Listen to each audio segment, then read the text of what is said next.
All right. Very good afternoon to all of you.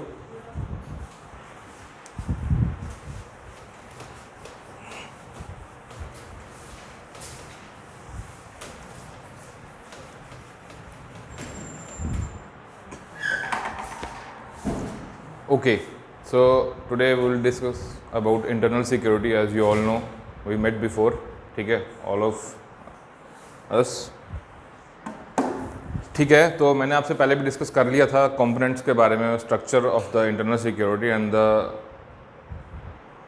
What happened, you was not in the class, no worry, no issue, this is the first class. ठीक है, that was intro. Okay, so मैंने आपको sources भी बता दिए हैं. ठीक है, क्या आपको रेफ़र करना है, वो आप रेफ़र नहीं करोगे, मैं ये भी जानता हूँ. ठीक है, तो आप एक सोर्स जो सबसे बेस्ट है आपके लिए, और वो है न्यूज़पेपर. ठीक है, वो तो आपको पढ़ना ही पढ़ना है. कैसे पढ़ना है और कैसे वो करना है वो आप लोगों को खुद डिवाइस करना है. हेल्प के लिए हम लोग यहाँ पे हैं. ठीक है, कहीं समझ नहीं आता तो आप पूछ सकते हो, otherwise rest of the thing आपको खुद से करना है. ठीक है, देयर इज़ द मार्कर. कुछ पर्सनैलिटीज़ हैं जिन लोगों के articles the Indian express and the Hindu में आते हैं, जिनको आपको स्पेसिफिकली रेफ़र करना है. ठीक है, जिनको आप छोड़ नहीं सकते, वो आप थोड़ा सा लिख लीजिए.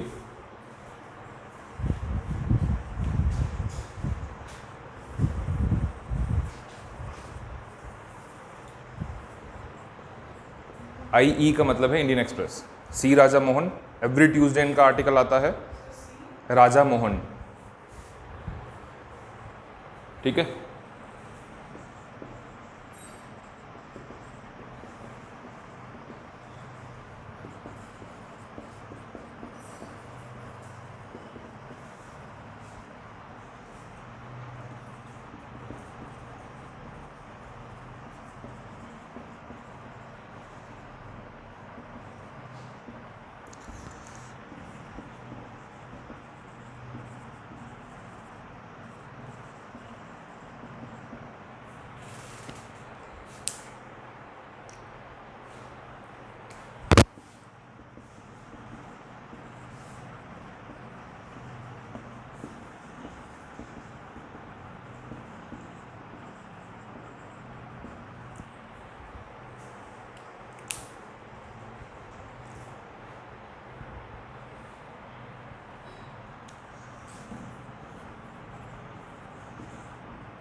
ये नाम है, मैं कंफ्यूज हूँ. सुहैस पालिकर है कि पालिस्कर है, मैं मतलब कंफ्यूज हो रहा हूँ.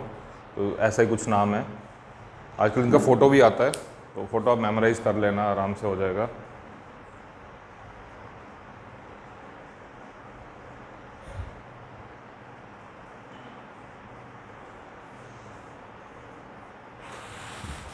These are the famous one. ठीक है, जिनका आपको रेफ़र करना ही करना है. बाकी with due course of time you will be able to identify the articles. ठीक है, वो आप लोग जब इनको पढ़ोगे तो समझ नहीं आएगा, लेकिन आदत बनानी है. ठीक है, रीडिंग हैबिट आपको डेवलप करने का है, तो हो जाएगा, नो इशू. ठीक है, ये आर्टिकल सिर्फ ये इंटरनल सिक्योरिटी पे ही नहीं, इंटरनेशनल रिलेशंस पे भी रहते हैं. तो विद कंटेक्स्ट टू इंडिया, तो आपको दोनों रेफ़र करने और दोनों रिलेट करके पढ़ना है. दिख रहा है आपको बोर्ड? नहीं दिख रहा तो इधर आ जाओ यार,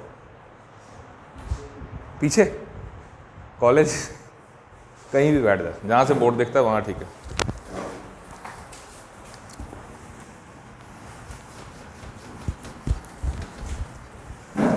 बाकी एक मैगजीन आती है साउथ एशिया पॉलिटिक्स, यहाँ मिलता है? नहीं मिलता? कोशिश करना अगर मिलता हो तो. South Asia politics, south Asia politics.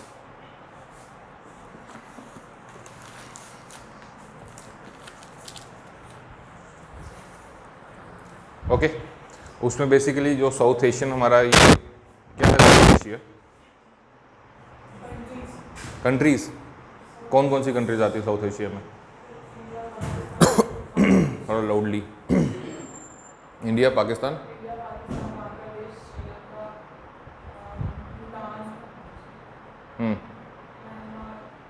Myanmar, आज न्यूज़पेपर पढ़ा होगा पक्का, हिंदू जन, इंडियन एक्सप्रेस पढ़ा, बीमस्टेक सुना होगा उसमें, है ना?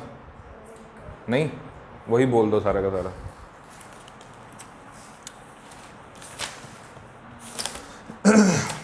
Okay, so as you know, internal security earlier was not in the syllabus of UPSC. It was introduced in 2013. As पता है ना?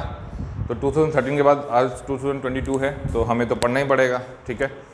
तो कुछ टॉपिक्स हैं जिनको हम कवर करेंगे इन आवर अपकमिंग लेक्चर्स। तो फर्स्ट टॉपिक है हमारा various security forces and their mandates.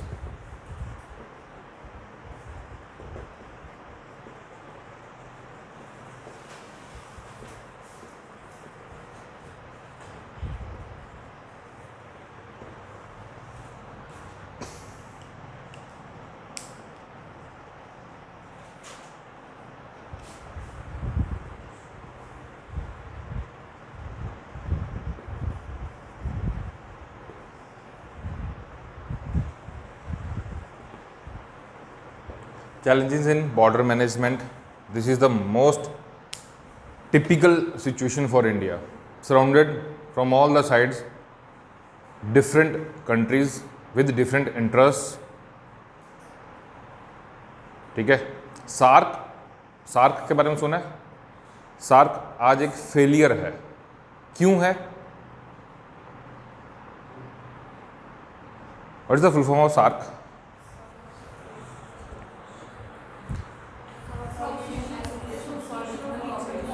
Regional cooperation. तो रीजनली कॉपरेट कर पाई वो कंट्रीज, वाई?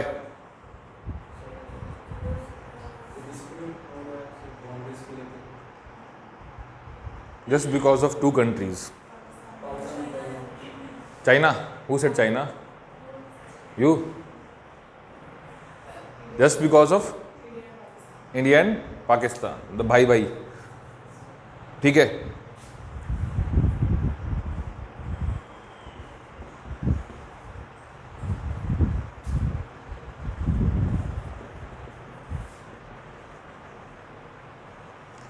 मेरी राइटिंग मेरे को माफ़ करना अभी के लिए, विद टाइम मैं ठीक हो जाऊंगा, ठीक है? अभी के लिए मुझे माफ़ कर देना। जहाँ नहीं समझ आएगा please ask me.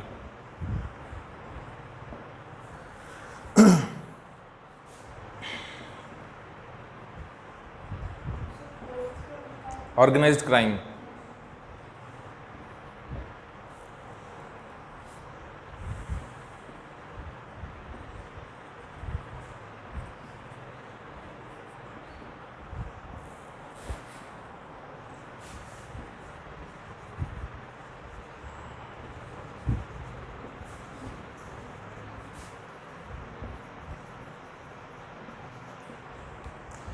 Last one is prevention of money. आपको दिख रहा है पक्का? थोड़ा थोड़ा, हाँ वही तो मैं पूछ रहा हूँ ना कि नहीं दिख रहा ना। Okay, so these are the topics which we are going to discuss in our upcoming classes. Okay, हम स्टार्ट करेंगे इससे, फिर कैरी ऑन करेंगे और इसी में हमारा पूरा पूरा सिलेबस कंसाइज। एक चीज़ मैं आपको पहले बता देता हूँ, क्लियर कर देता हूँ माइंड में, कि बेसिक्स आपके लिए मस्ट है। बेसिक्स आप यूपीएससी में एक स्टोरी की तरह सुनते हो, लाइक अ स्टोरी, ठीक है? जैसे मूवी आप लोगों को नहीं मिलती, क्योंकि वो एक पिक्टोरियल रिप्रेजेंटेशन है। हमारा ब्रेन जो है, हमारे जेनेटिक्स में है, पिक्टोरियल रिप्रेजेंटेशन को कम भूलते हैं। लिसनिंग भूल सकते हैं, बट जो चीज़ हमने देख ली, फील कर ली, टच कर ली, हम उसको भूल टाइम है, ठीक है? तो वैसे ही यहाँ पे होगा। मैं आपको एक कहानी के तौर पे पूरी बैकअप बताऊँगा क्यों हो रहा था, क्या हो रहा था। आपके लिए करंट के साथ, न्यूज़पेपर के साथ और बुक्स, ठीक है? तो बुक्स बेसिक्स कवर करना है और उसको एमलगमेट करके उसका एक मिक्सचर बना के आपको अपने नोट्स तैयार करने। This is the basic strategy. Okay, और यूपीएससी में जितने रिसोर्सेज आप कम फॉलो करोगे उतना ही आपके लिए अच्छा होगा, क्योंकि you are not here for the research part, you are not here for PhD, doctorate नहीं करनी है, ठीक है? समझ गए? Okay, so let's start.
HM,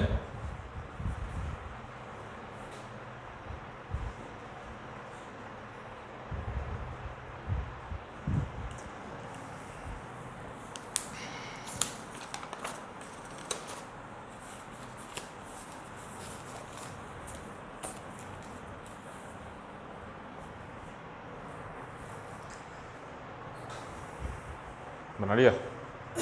okay,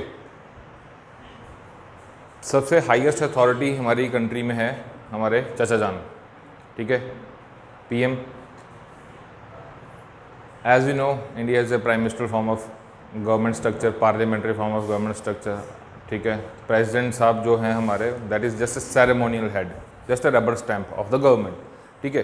तो उनको सिक्योरिटी देने का कोई फ़ायदा नहीं है, क्योंकि वो मूव नहीं करेगा ना इधर उधर, मूव तो यही करेगा, तो इसके आगे सब घूमना चाहिए। नाउ इनके अंडर, PM के अंडर ही सब कंट्रोल हो रहा है, ओके, हमारा इंडिया का सिक्योरिटी स्ट्रक्चर, ठीक है। ये चीज़ देखो, एक चीज़ मैं आपको बताता हूँ, UPSC में सबसे सही चीज़ पता क्या है कि हम लोग कंफ्यूज कर जाते हैं। क्यों? एक एग्जांपल देता हूँ आपको मैं, NTRO,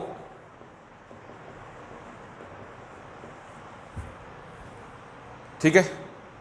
UPSC कंफ्यूज क्या करती है आपको प्रीलिम्स में, ये है नेशनल टेक्निकल रिसर्च ऑर्गेनाइजेशन और ये है नेशनल ग्रिड, ठीक है।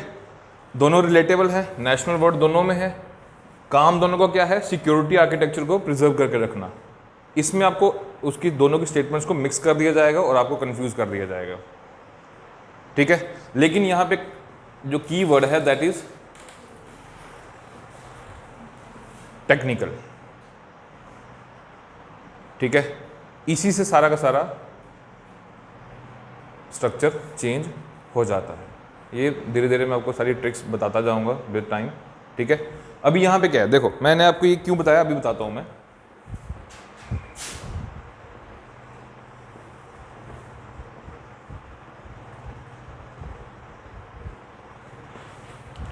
CCS की फुल फॉर्म है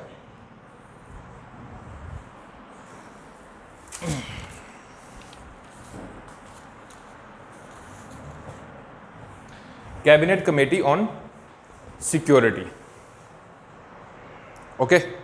now see here, our form is parliamentary form of government. हमारे में कौन सुप्रीम है, पार्लियामेंट। और पार्लियामेंट में कौन बैठते हैं, हम लोगों के रिप्रेजेंटेटिव्स, ठीक है। और वही आगे जाके क्या बनते हैं, मिनिस्टर्स, ठीक है, to hold the various portfolios. हमारी कंट्री में सेंट्रलाइज्ड पावर भले PM है, लेकिन ये भी किसको आंसरेबल है, अपने कैबिनेट को, ठीक है। भले डिसीजन ये लेगा, लेकिन इसको कौन गाइड करेगा, कैबिनेट कमेटी ऑन सिक्योरिटी। उसमें कौन कौन होगा,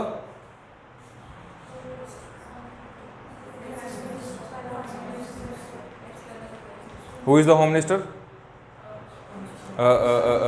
4 अगस्त को आपके साथ जो त्रासदी हुई थी भूल गए। Who is the defence minister, thank God. Who is the finance minister, और and who is the S Jaishankar. And what is S, क्या पूछ रहे हो sir, Subrahmanyam Jaishankar, JNU pass out, पता आपको, पता है, टुकड़े टुकड़े गैंग, ओके। अभी देखो, ये तो हो गया एक वो स्ट्रक्चर जो कि पॉलिटिकली रिप्रेजेंटेटिव है। क्यों? क्योंकि जो हमारे कैबिनेट मिनिस्टर्स हैं और जो हमारा PM है, he is elected, okay, he is elected. अब ये सब मिलके बैठे हैं, इन्होंने इसको बोला कि चाचा जान हाँ ठीक है, सर्जिकल स्ट्राइक कर दो, उड़ी में अटैक हुआ है, आप सर्जिकल स्ट्राइक कर दो। इसने बोला चल ठीक है, मैंने ऑर्डर दे दिया, सर्जिकल स्ट्राइक का कर डालो, ओके। गाइड किसने किया, इसने अपनी CCS की मीटिंग बुलाई कि भाई साहब आ जाओ फटाफट, बहुत बवाल हो गया है।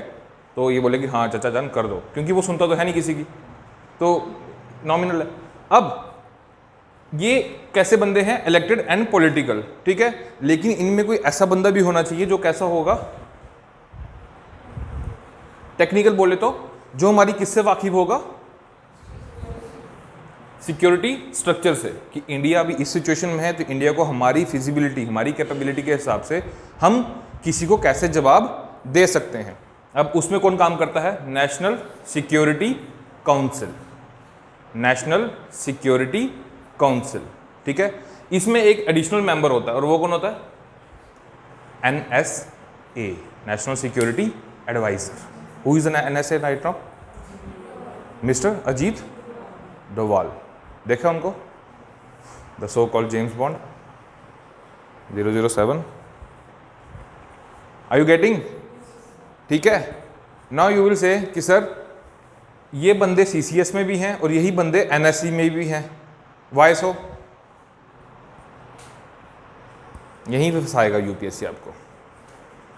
This is the conceptual part. ये तो सारी दुनिया को पता है कि CCS और NSC क्या होता है, बट क्वेश्चन कुड बी कि CCS और NSC में ये बंदे ही क्यों काम कर रहे हैं? ये वहां भी हैं और यहां भी हैं, वाई सो? जस्ट थिंक ना।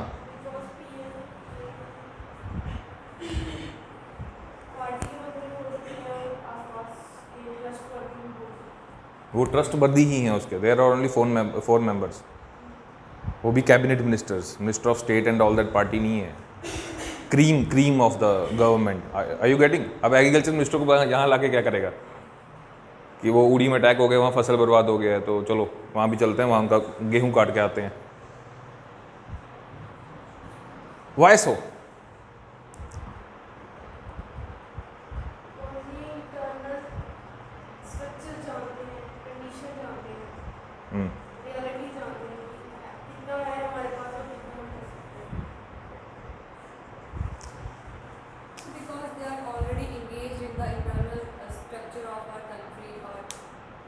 गुड, वेरी गुड, बहुत अच्छी बात है, पॉइंट है, जनरल पॉइंट है। But the answer would be कि जब क्या हुआ हमारे उड़ी अटैक, फर्ज करो फॉर एग्जांपल कि NSC में ये 4 बंदे नहीं हैं, ओके, इसमें कोई और 4 हैं, मतलब कोई एग्रीकल्चर मिनिस्टर है, कोई पेट्रोलियम मिनिस्टर है, कोई और कोई फलाना ढमकाना मिनिस्टर है, तो ये अलग हैं, ये अलग हैं, ओके। अब PM ने क्या बुलाई? इसकी भी मीटिंग बुलाई और इसकी भी मीटिंग बुलाई। इसने बोला कि यार अटैक हुआ है, क्या करें? ये बोलेगा कि सर सर्जिकल स्ट्राइक करते हैं। ये क्या बोलेगा? अगर ये अलग हुआ तो ये बोलेगा कि नहीं यार एक काम करो, एयरफोर्स अटैक करते हैं, जैसे बालाकोट में हुआ। अलग अलग व्यू पॉइंट है, कंफ्यूज हो जाएगा, चचा जान विल बी कंफ्यूज। कंफ्यूज होने के बाद वो क्या बोलेगा कि यार क्या बकवास कर रहे हो तुम लोग, कोई कह रहा सर्जिकल स्ट्राइक है क्या, एक बात करके जाओ, चाय शाय पी के आओ, बाहर जाओ, दे विल गो आउट। अब इनमें मांडोली होगी, बोलेगा यार देख मैं तेरे को पैसा नहीं दूंगा, ये बोलेगा मैं तेरे को पैसा नहीं दूंगा, देख ले मेरी बात मान जा। इनमें से एक बंदा हटेगा, लेकिन पॉइंट क्या है, भले ये एक ही गवर्नमेंट में काम कर रहे हैं, लेकिन अलग अलग व्यू पॉइंट हो सकते हैं। व्यू पॉइंट होंगे तो हम लोगों में टाइम यूटिलाइजेशन ज़्यादा होगा। हम लोग जो डिसीजन एक दिन में ले सकते हैं वही डिसीजन हम 1 हफ्ता लगाएंगे लेने में, और उसका रिस्पॉन्स देने में हम 2 हफ्ते लगाएंगे। समझ रहे हो? इसीलिए NSC और CCS की कंपोजिशन सेम होती है, ताकि डिसीजन लेने में ज़्यादा टाइम ना लगे। अब समझ आ गया? क्लियर हो गया पॉइंट? लिख लो इसको अगर लिख सकते हो तो।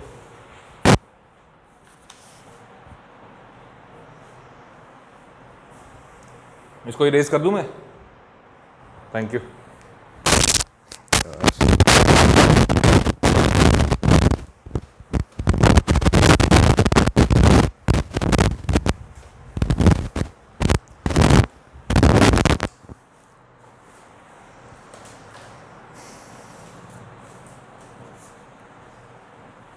CCS के बारे में 2-3 लाइनें लिख लो आप।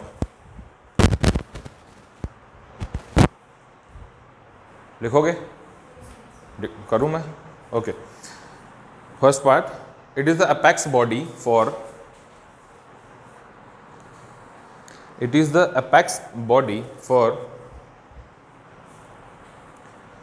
executive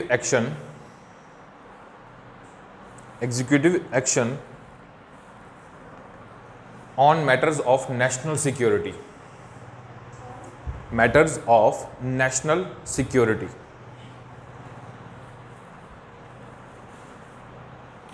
Okay, next point. Responsible for,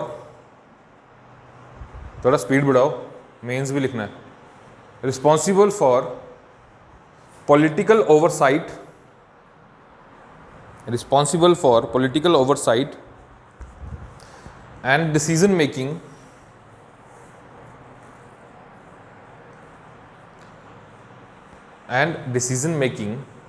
on national security,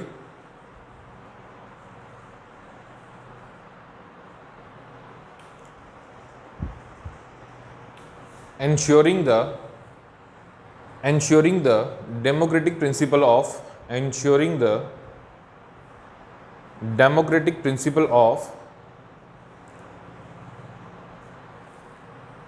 civilian and political control.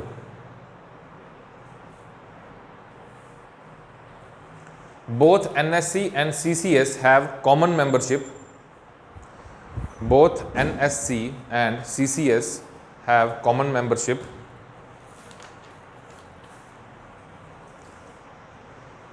For smooth functioning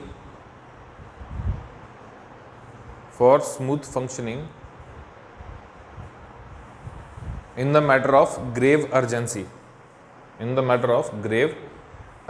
example coat कर लेना, उड़ी अटैक, समझ जाओगे कि क्या बात कर रहा है, या फिर बालाकोट जो आपके रिसेंट में हुए हैं। बाकी चीज़ों में तो हमारे फ्लॉज रहे ही रहे हैं। ओके, क्लियर, ये चीज़ समझ आई? ठीक है, इसी के साथ जो आपको एक छोटा सा असाइनमेंट है, वो आपको असाइनमेंट इन द सेंस कि इसके बारे में पढ़ के आना। NSC नेशनल सेक्रेटेरिएट, कुछ ऐसा ही है, जहाँ पे NSA बैठता है, नेशनल सिक्योरिटी सेक्रेटेरिएट, यार मैं भूल गया इसका नाम, कुछ ऐसा ही है यार, NSCS ढूंढ लेना, जहाँ NSA बैठता है, सिक्योरिटी सेक्रेटेरिएट कुछ ऐसा है। ठीक है, क्लियर? ये था बेसिक और ऑनस्लॉट स्ट्रक्चर। ठीक है, अब हम बात करेंगे इंडियन आर्म्ड फोर्सेस की। ठीक है, इंडियन आर्म्ड फोर्सेस में आपको पता है there are 3 services, military services. कौन कौन सी है? नेवी। ठीक है, इनका supreme commander president. Why president? हाँ जी, थोड़ा जोर से, जोर से। वाई? घोटाला हुआ करगिल वॉर में, प्रेसिडेंट तो उससे पहले भी था, आर्मी उससे पहले भी थी, ये बाद में दे दिया सुप्रीम कमांडर ऑफ डिफेंस।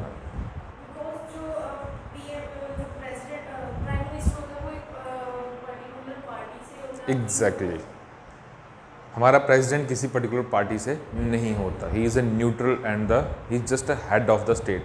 और जैसे कि अभी आप देखो, म्यांमार के बारे में सुना आपने, अभी लास्ट ईयर वहाँ पे क्या हुआ, वहाँ की मिलिट्री ने डेमोक्रेटिक गवर्नमेंट को टेक ओवर कर लिया। क्या हमारी कंट्री में ऐसा हो सकता है? नहीं हो सकता। कूप हो सकता है? वाई?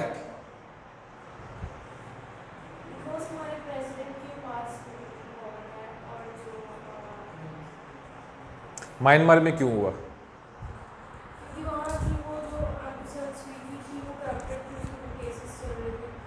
केसेस तो बाद में चले, जब उसको अरेस्ट कर लिया आर्मी ने।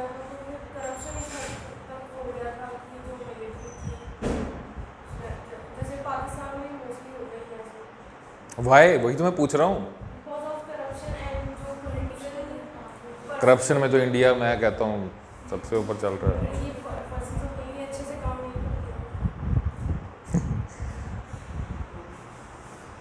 क्योंकि वहाँ पे उनके कॉन्स्टिट्यूशन में उनकी मिलिट्री को एक्स्ट्रा ऑर्डिनरी राइट्स हैं। अगर आपकी सिविलियन गवर्नमेंट अच्छे से काम नहीं कर रही तो आर्मी के पास राइट है कि वो टेक ओवर कर सकती है। और म्यांमार में तो मिलिट्री के पास 25% सीट्स थी पार्लियामेंट में, और आप कोई भी क्रिटिकल डिसीजन जो है, बिल जो है, मिलिट्री की उन मेंबर से बिना साइन करवा के पास नहीं करवा सकते। तो क्या हमारी कंट्री में कोई आर्मी का बंदा रिटायरमेंट के बाद चलो जनरल वीके सिंह हमारे एक्स आर्मी चीफ, अभी वो बच्चों को लेने गया था रोमानिया, देखा आपने वो, ठीक है। तो ये सब तो आपको पता ही है। नेक्स्ट है जो इंपॉर्टेंट है,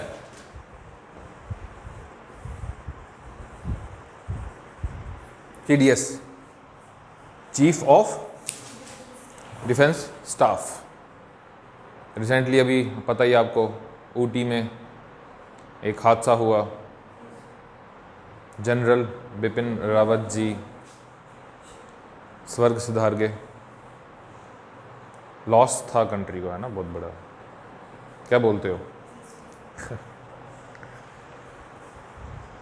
हमारे लिए कंसर्न क्या, अरे हंस रहे हो, दुख व्यक्त कर रहे हो, okay.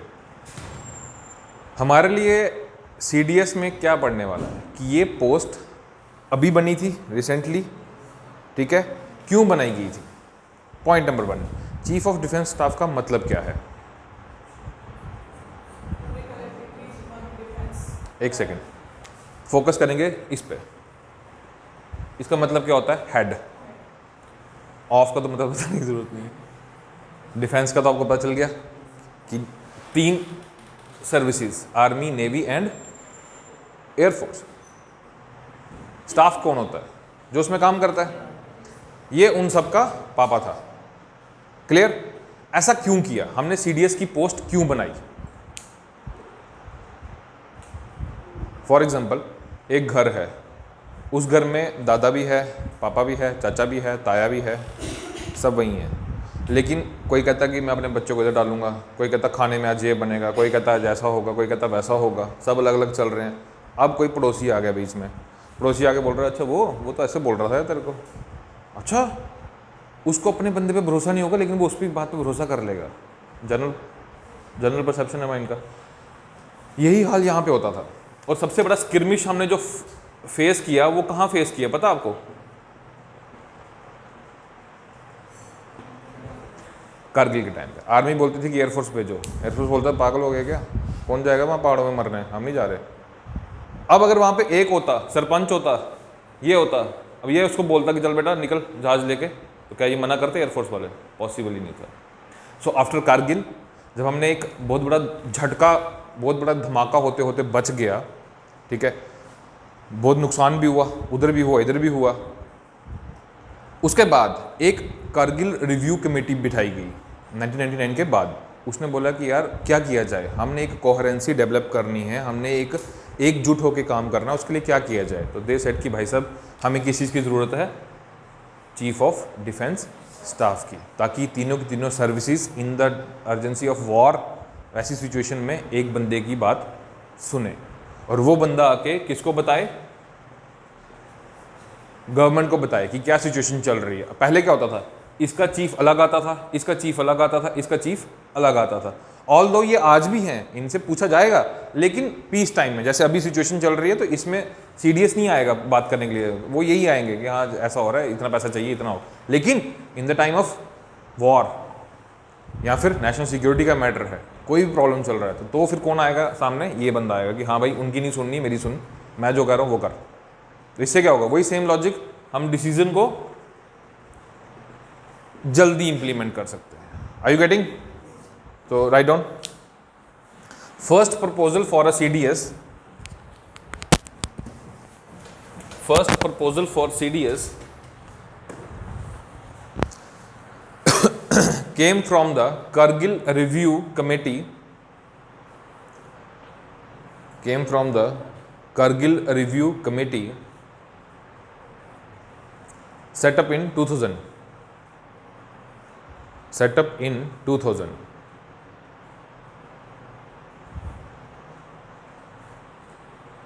Later group of ministers, later group of ministers reviewed the report,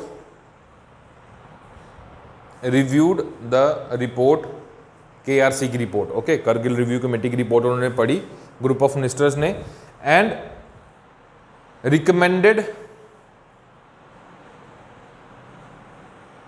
recommended to CCS, what is CCS?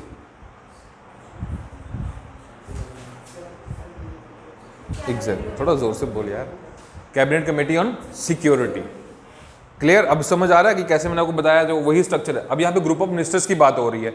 हमने एक पोस्ट क्रिएट करनी है, हमने एक पोस्ट क्रिएट करनी है, और उस पोस्ट के लिए एक भारी मत होना चाहिए, काफ़ी लोगों में उसकी मतलब यस होनी चाहिए कि हाँ हमें ज़रूरत है। और उसी ग्रुप ऑफ मिनिस्टर्स ने किसको बोला कि यार हमें पोस्ट चाहिए, कौन सी? क्लियर? और फिर ये CCS किसके पास गया? सीधा चाचा जान के पास। चाचा जान हेल्प चाहिए। चाचा जान बोले प्रेसिडेंट को, क्योंकि वो है सुप्रीम कमांडर किसका? आर्म्ड फोर्सेस का।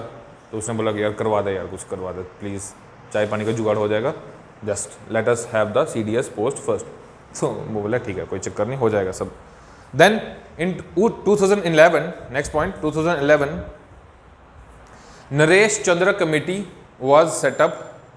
Naresh Chandra committee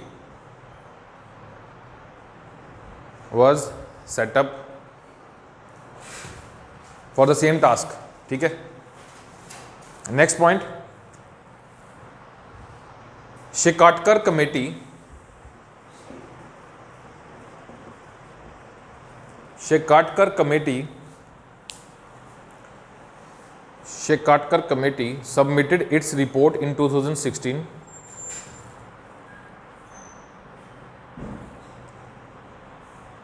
Submitted its report in 2016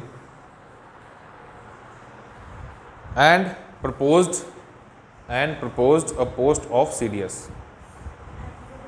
A post of CDS. Clear? ठीक है? स्टार्ट कब से हुआ था? कारगिल के बाद से। लेकिन अल्टीमेटली इसको करते करते करते करते कहाँ पे आई बात? 2016 में। फिर फाइनली इसने बोला, और आगे चाचा जान बैठे थे, उसने बोला बनाएंगे, कोई चक्कर नहीं है, तो फिर बन गया। वो पहला CDS था, वो चलते बने। इसलिए अब आपसे ये पॉइंट भी पूछा जा सकता है 2022 के प्रीलिम्स में, क्योंकि अभी अभी CDS के हुआ ना ये, तो उसके रिगार्डिंग ये पूछा जा सकता है कि कब स्टार्ट हुआ, या ये और जो पहले लिखवाई नरेश चंद्र कमेटी, इसके बारे में घर जाके थोड़ा सा पढ़ लेना, पूछ सकता है। क्लियर? कमेटीज भी पूछी जाती हैं। ठीक है? कहाँ गया? नेक्स्ट इसके बारे में कुछ लिखेंगे कि ये CDS था कौन, CDS के बारे में थोड़ी सी उसके characteristics. 4 star general, 4 star general, हाँ star, 65 years of age in service, 65 years of age in service,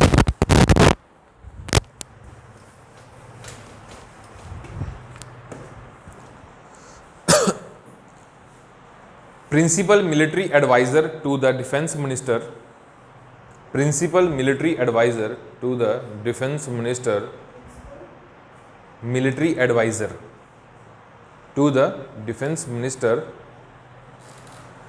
on all the tri-services matter, on all the tri-services matter.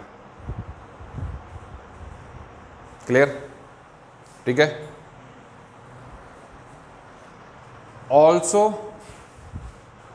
also the head of DMA, he is also the head of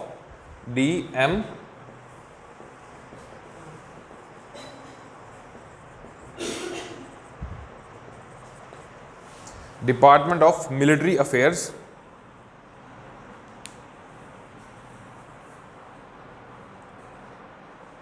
here this is the very tricky part, ये भी मैं बताता हूँ आपको। ठीक है? लिखा head, and functions as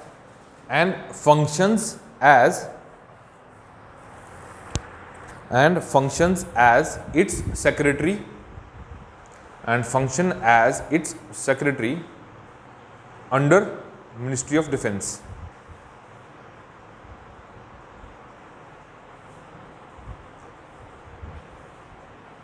clear?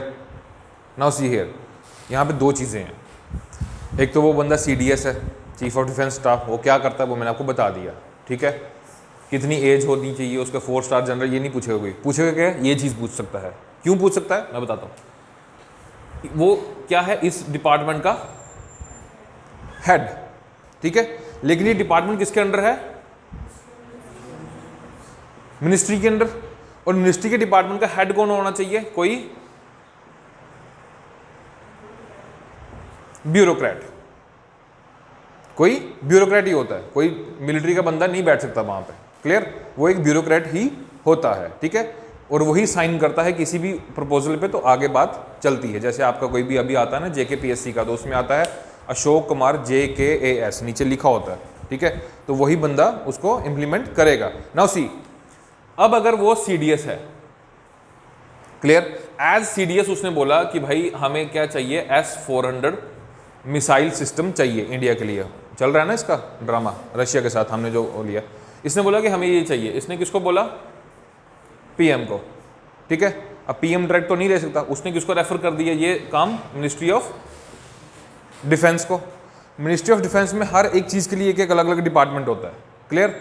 वो डिपार्टमेंट कौन सा है, department of military affairs, clear. अब अगर यहाँ पे कोई कौन बैठा है, सिंपल एक ब्यूरोक्रेट बैठा हुआ है, वो बोलेगा क्या करना है S-400, जरूरत ही नहीं है, बंदूक लेके जाओ ना, इतना बड़ा ट्रक ला के क्या करेंगे यार, जरूरत ही नहीं है भाई। ये चिढ़ जाएगा कि मेरी कोई बात तो मानते नहीं हो तुम लोग, फायदा क्या है, मेरे को क्यों बनाया CDS। तो गवर्नमेंट ने इसको किसका अधिकार भी दे दिया है, इस ब्यूरोक्रेट का अधिकार भी किसको मिल चुका है, CDS को। और जब ये डिपार्टमेंट ऑफ मिलिट्री अफेयर्स का हेड होता है, तब इसको क्या बोला जाता है, सेक्रेटरी। पढ़ो उसको, अब उस लाइन को फिर से पढ़ो, समझ आ गया अब, ठीक है, क्लैरिटी मिली। ये मे बी ये एक स्टेटमेंट बन सकती है कि जब वो as a department of military affairs का हेड होता है, तो वो एक एज ए सेक्रेटरी काम करता है। यस, इट्स ट्रू, बिल्कुल सही बात है, वो करता है, ठीक है। It may be A question in your UPSC prelims, clear. यही चीज़ थी जो मेन थी, जिसमें फंस सकते हो, तो बस इतना ही है। बाकी इसके बारे में आप पढ़ते रहना, ठीक है। नेक्स्ट है डिफेंस प्रोडक्शन। इसके बारे में रिसेंटली अभी हरदीप सिंह पुरी जो हमारे मिनिस्टर हैं, उन्होंने दिया है हमें, पार्लियामेंट में अभी चल रहा है ना बजट सेशन, तो उसमें उसने दिया है पूरा ब्यूरो कि हमने किस कंट्री से कितना इंपोर्ट किया है। तो उसमें रशिया का पार्ट कितना है, ओनली 1%। देख, पढ़ा ना आप लोगों ने, नहीं पढ़ा वो काम की चीज़ है, वो नहीं पढ़नी है, क्वेश्चन आ सकता है ना। न्यूज़पेपर पढ़ते हो, कौन सा, पंजाब केसरी, अमर उजाला, हिंदू, ऑनलाइन की ऑफलाइन, ऑनलाइन नहीं, और इंडियन एक्सप्रेस, मैगजीन, मैगजीन कौन सी पढ़ते हो, तो कुछ बोल रहा था, क्रॉनिकल, कौन सी मैगजीन पढ़ता है, कोई नहीं, योजना कुरुक्षेत्र नहीं पढ़ते, ऑनलाइन पढ़ते तो हो ना, अच्छी बात है, ठीक है। ओके, सो रिसेंटली अभी आपको पता है कि आफ्टर कोविड या कोविड के दौरान चाचा ने एक स्लोगन दिया था, क्या था वो, आत्मनिर्भर। इसका इंग्लिश में क्या मतलब होता है, सेल्फ रिलायंट, ओके।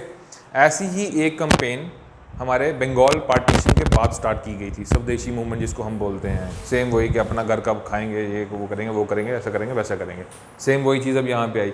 इसमें सबसे पहली चीज़ क्या हुआ कि इन्होंने क्या बोला कि हम किसका बजट बढ़ाएंगे, डिफेंस प्रोडक्शन का, ठीक है। अब हम अपनी कंट्री में ही सब कुछ बनाएंगे। जैसे अभी हमने रिसेंटली फिलीपींस के साथ एक ब्रह्मोस मिसाइल का साइन किया एग्रीमेंट कि हम उनको एक्सपोर्ट करेंगे, ठीक है।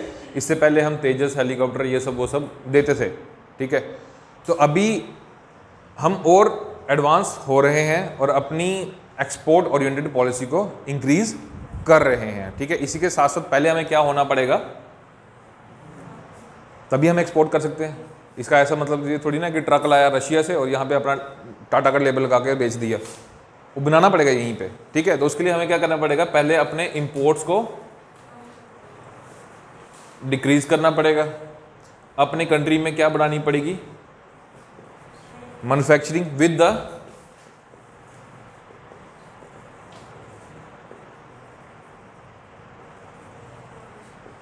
State of art technology.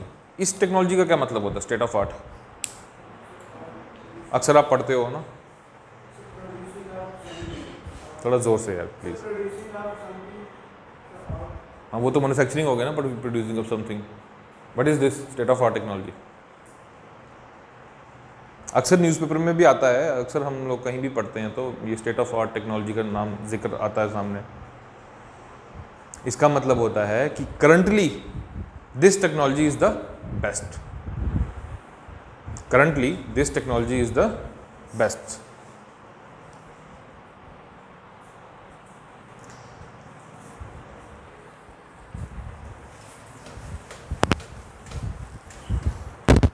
Okay, so इसमें हमने टोटल 3 इनिशिएटिव लिए हैं।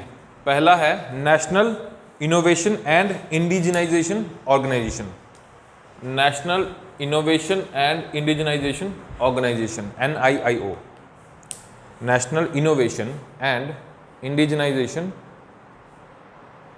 नहीं लिखूं क्या, organisation.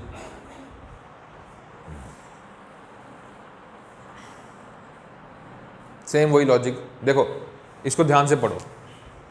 N for national, national मतलब हमारी बाउंड्री के अंदर, इसका मतलब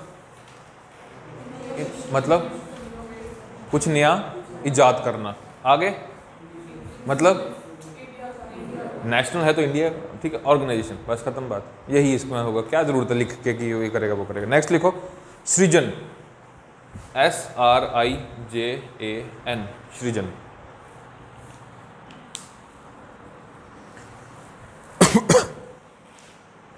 it is basically Amazon of defence products,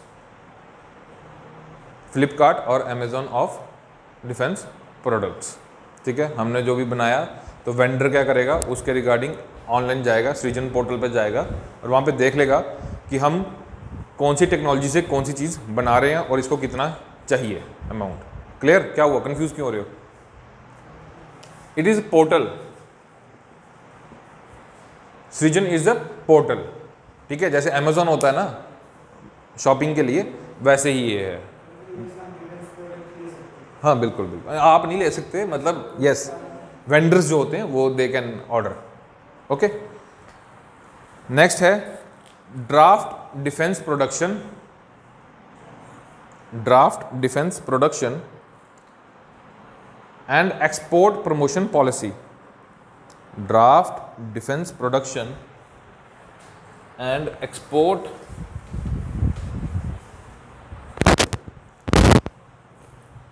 promotion policy 2020,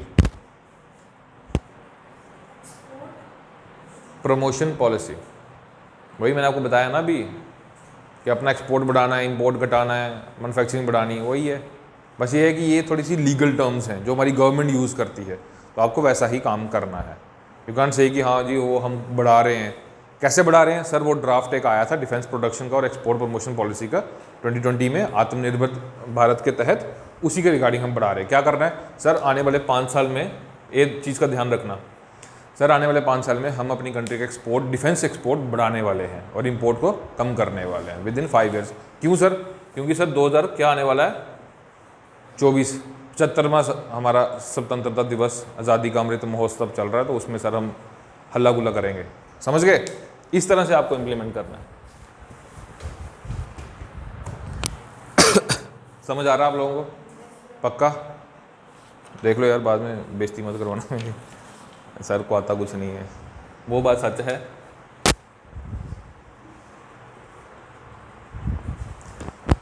central armed police forces, central armed police forces,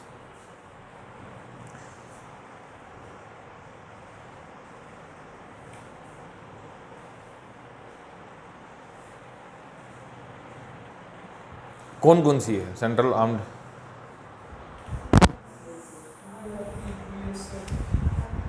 पहला, अच्छा,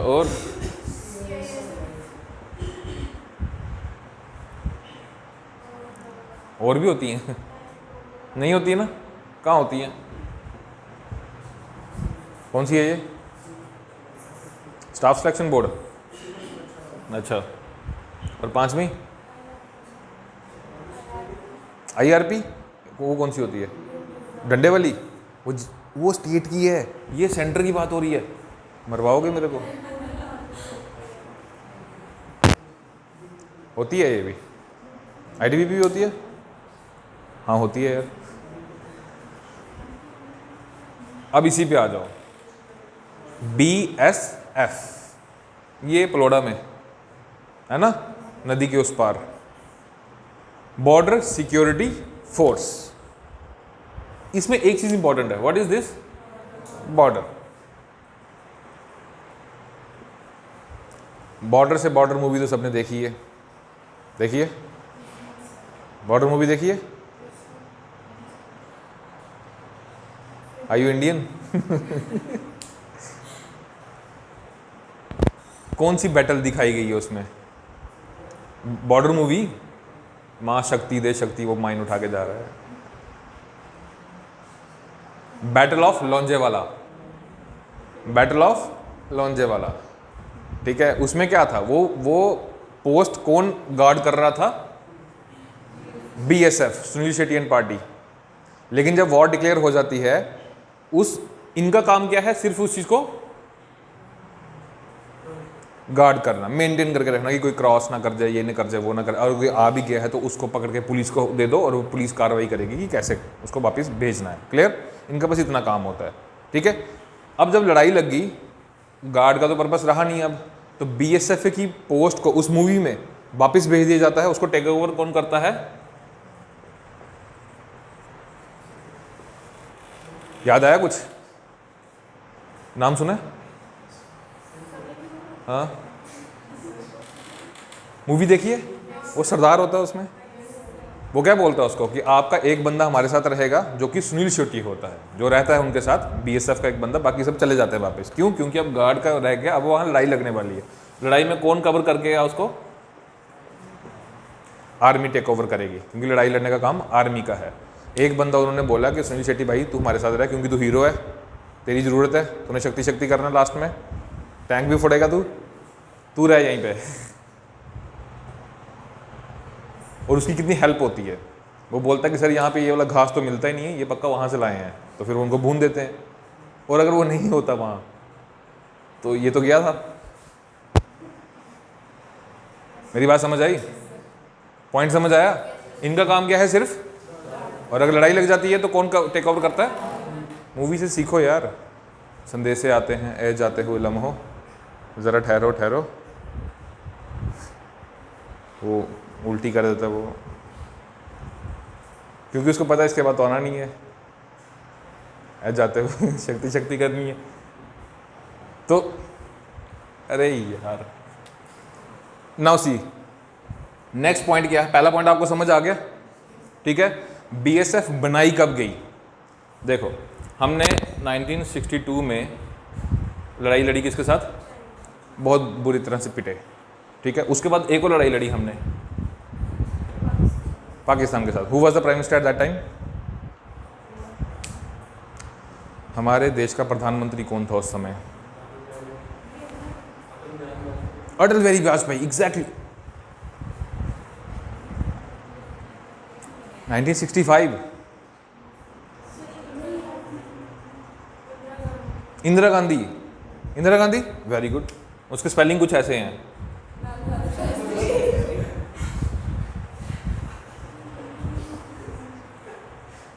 बस स्पेलिंग कैसे हैं पेपर में ये लिखना है इंदिरा गांधी, ठीक है। You fools. General Yahya Khan was in Pakistan side. They both met. General Yahya Khan and Shastri साहब met मिले ये दो कहीं पे किसी कॉन्फ्रेंस में मिले, तो उसने देखा कि ये इतना सा है, तो when he went back to Pakistan and he said कि यार उनका जो भी प्राइम मिनिस्टर है ना छोटा सा है,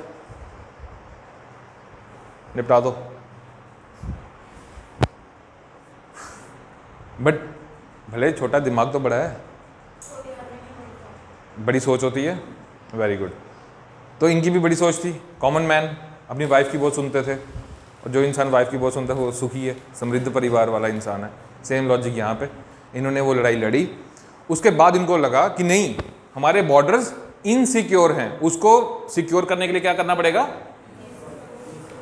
तो बीएसएफ कब बनी? 1965 की लड़ाई के बाद।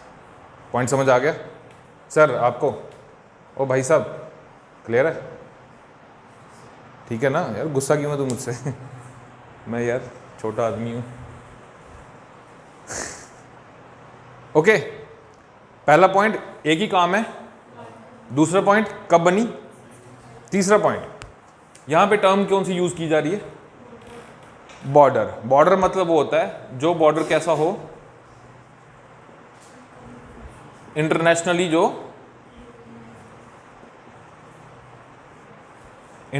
जो रिकग्नाइज्ड हो, जो सबको पता है कि भाई ये जो बॉर्डर है ये इंडिया और पाकिस्तान का है। वो कहाँ कहाँ है? उस बॉर्डर को हम क्या बोलते हैं? Radcliffe line. कहाँ कहाँ है वो? Where is the map?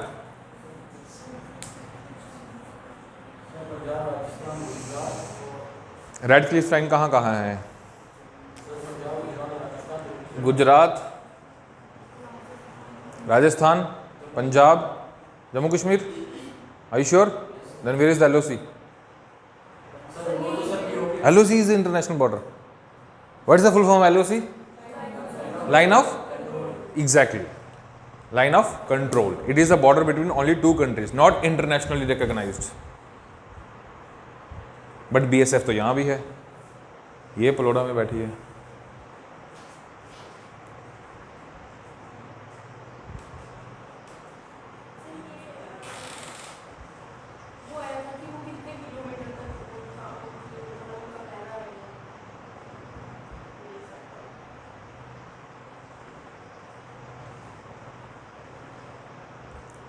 क्या कर रहे हो? मतलब फ़ोन क्यों यूज़ कर रहे हो? मैं वो पूछ रहा हूँ। क्या ये? अरे मैं हूँ ना यहाँ पे, जब मैं चला जाऊँगा उसके बाद 4 बजे के बाद। अभी नहीं, अभी बंद कर दो प्लीज़, मैं डिस्टर्ब हो जाता हूँ। जम्मू कश्मीर में भी एक इंटरनेशनल बॉर्डर की 110 किलोमीटर की लाइन है। 110 की 107 कठुआ, हाँ वही 107 कठुआ से लेकर जम्मू का कुछ एरिया, ये इंटरनेशनल बॉर्डर है। LOC कहाँ से स्टार्ट होती है? अखनूर से आगे, अखनूर से आगे, ठीक है। फिर वो आगे स्टार्ट होती है, देन उसके आगे कौन सी लाइन आती है आपकी? AGPL, actual ground position line. फिर उसके आगे आता है आपका नेक्स्ट बॉर्डर चाइना के साथ, दैट इज LAC, ठीक है। जम्मू कश्मीर में BSF का एक ही काम है, यहाँ पे बेसिकली हमने सारे के सारे बॉर्डर्स किसको दे रखे हैं? आर्मी को। ये सिर्फ आर्मी के बदौर पे बॉर्डर्स को गार्ड करती है, just for assistance of army, ठीक है। इस सेक्टर में ये कठुआ से लेकर जम्मू का जो सेक्टर है, इसमें BSF जो है आर्मी को गार्ड करती है, मतलब करके देती है कि लो भैया यहाँ की ये रिपोर्ट है, ठीक है। बाकी इन छोटा सा भी केस होगा तो फटाफट से आर्मी टेक ओवर कर लेती है, ठीक है। और ये तो हो गया इस साइड वाला बॉर्डर। ईस्टर्न भी एक बॉर्डर है। रेड क्लिफ लाइन कहाँ पे और कहाँ ड्रा की गई थी? विद,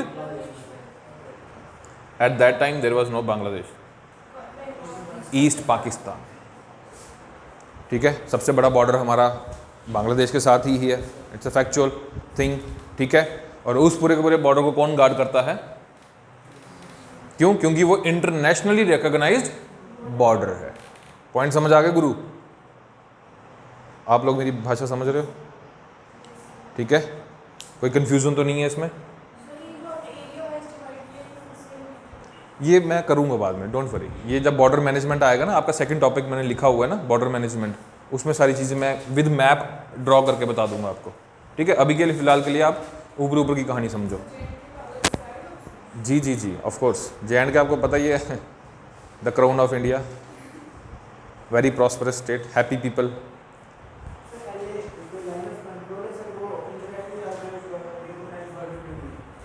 क्योंकि sir both countries claim over the territory of other country.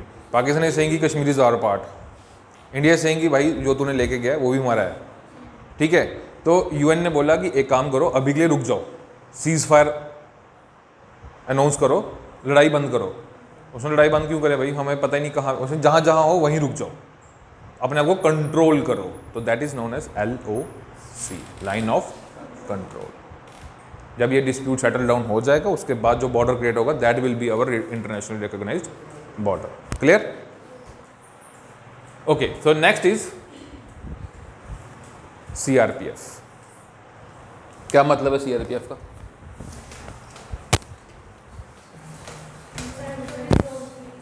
हैं? सेंट्रल रिजर्व, सेंटर मतलब कि इसका पैसा कहाँ से आ रहा है, सारा का सारा सेंटर से, ठीक है। रिजर्व का मतलब क्या होता है, इसको क्या क्या करके रखा है हमने, बचा के रखा है। मतलब ये है, दिखती है सामने, लेकिन इसको बचा के रखा है। किस काम में? पुलिस किसके अंडर होती है? स्टेट के। अब जब स्टेट की पुलिस के बस से बाहर हो जाएगी बात, तो फिर किसको भेजा जाएगा? सिंपल, ठीक है। वो क्लियर है?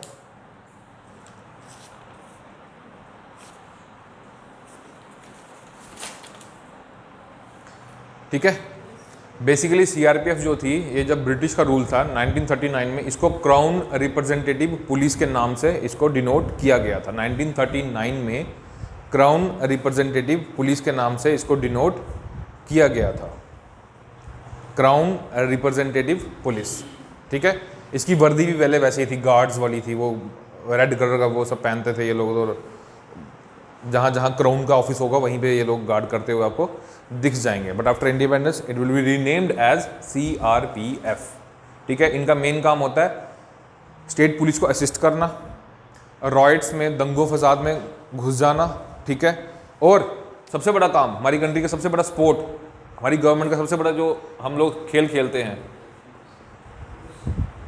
इलेक्शंस में ड्यूटियां देना, क्योंकि रिजर्व है ना, फालतू बैठे हैं, काम करवाओ, ठीक है। फिर बाद में क्या हुआ कि जब हमारी कंट्री में लेफ्ट विंग एक्सट्रीमिज्म बढ़ा, माओवादी नक्सलवादी का जोर हुआ, तो फिर हमने अपनी रिजर्व CRPF में से 10 battalion with 4 companies each,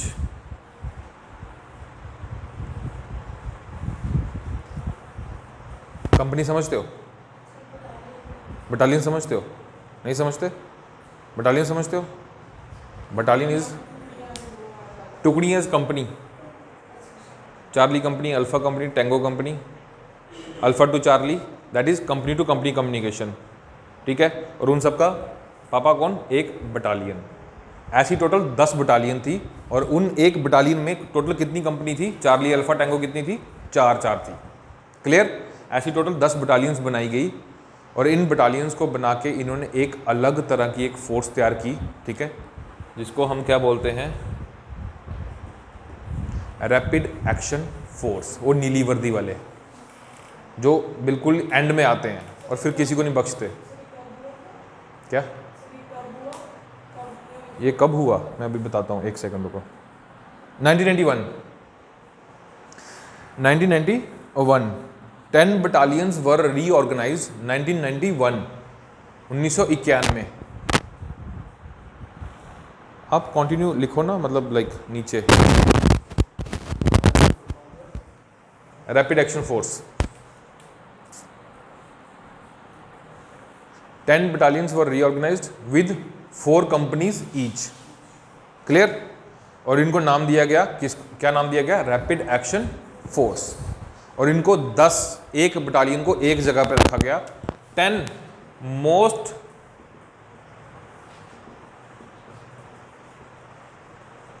India के 10 मोस्ट सेंसिटिव एरियाज में इनकी एक एक बटालियन को भेजा गया। जैसे एक बटालियन जो है मेरठ में है, एक बटालियन आपकी शायद जम्मू में भी हो सकती है ना? आई होगी, 2008 में आई होगी। अच्छा वो 19 में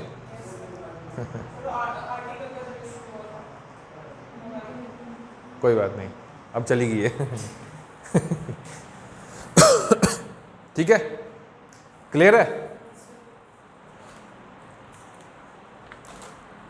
नेक्स्ट इसमें बाद में एक तो इसका ये काम हो गया रैपिड एक्शन फोर्स वाला, right control and rule of law को मेंटेन करके रखना, पीस को मेंटेन करके रखना, ठीक है। एक और काम दिया गया है इसको, लेफ्ट विंग एक्सट्रीमिज्म। सुन लो पहले, वहां पे एक और बटालियन तैयार की गई, उसका क्या नाम था?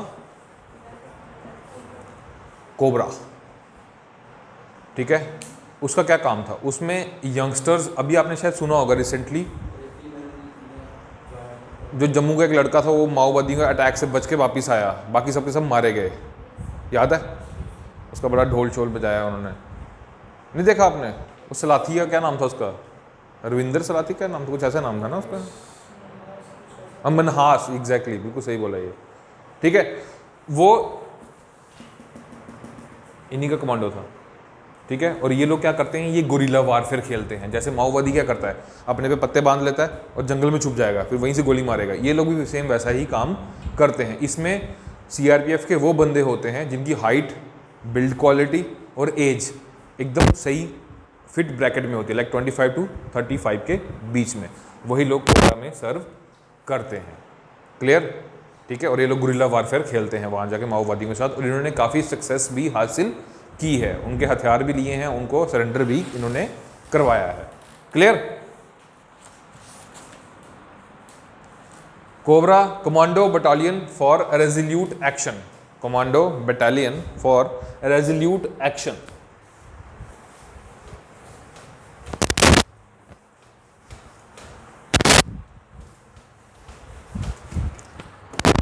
Commando battalion for resolute action, ठीक है। Also called as, they are also called as jungle warriors, they are also called as jungle warriors. As I told you, guerrilla warfare खेलते हैं लोग, ठीक है। Specialised in anti Naxalite operations, they are specialised in anti Naxalite operations.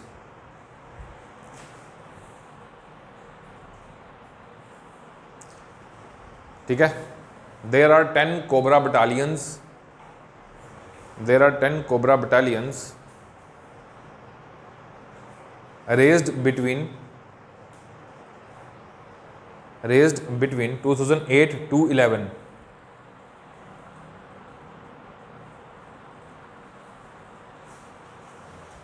ठीक है, clear. इसके बारे में हम और जांच पड़ताल करेंगे जब हम लेफ्ट विंग एक्सट्रीमिज्म को डिस्कस करेंगे, ठीक है। अभी हम फोर्सेस को डिस्कस कर रहे हैं। पहली होगी बीएसएफ, दूसरी होगी सीआरपीएफ, थर्ड है क्या है? सीआईएसएफ। ओके, क्या फुल फॉर्म है इसका? पहली बात सेंट्रल, तोड़ो इसको। देखो कहीं भी आप फंस जाओगे ना यूपीएससी में, प्रीलिम्स में या मेंस में, कहीं भी, तो क्वेश्चन को पढ़ना, उसमें एक एक वर्ड को तोड़ना शुरू कर देना। टाइम लगेगा लेकिन आंसर जरूर मिलेगा। अब मेरे साथ बोलो, इधर देखो, सेंट्रल पता लग गया पैसा कहां से आ रहा है? इंडस्ट्रियलाइज्ड, ठीक है। सिक्योरिटी फोर्स, अब इसमें कीवर्ड क्या है? जहां पे भी इंडस्ट्री होगी, जहां पे भी इंफ्रास्ट्रक्चर होगा, ये लोग उसको गार्ड करेंगे। अब ये लोग आए क्यों? ठीक है, क्या होता था कि जब इंडिया इंडिपेंडेंट हुआ उससे लेकर, आपको पता होगा, एक IC-814 जहाज का हाईजैक, कार हाईजैक जिसको बोला जाता है, सुना उसके बारे में आपने? डेट ऑफ बर्थ क्या है? 98, 99, 2000, तेरी क्या है? 2000, मतलब आपके पैदा होने से पहले हाईजैक हो चुका था। ओके, छोटी सी कहानी बताता हूँ। IC-814, अरे उसमें जम्मू की कोट बलवाल जेल से ही वो टेररिस्ट को छोड़ के, तो वो मूवी देखी है आपने, ये दिल आशिकाना है ना एक मूवी, उसमें सेम वही स्टोरी सुनाई गई है। IC-814 हाईजैकिंग, इसके बारे में पढ़ना, मैं बता रहा हूँ आपको कहानी छोटी सी।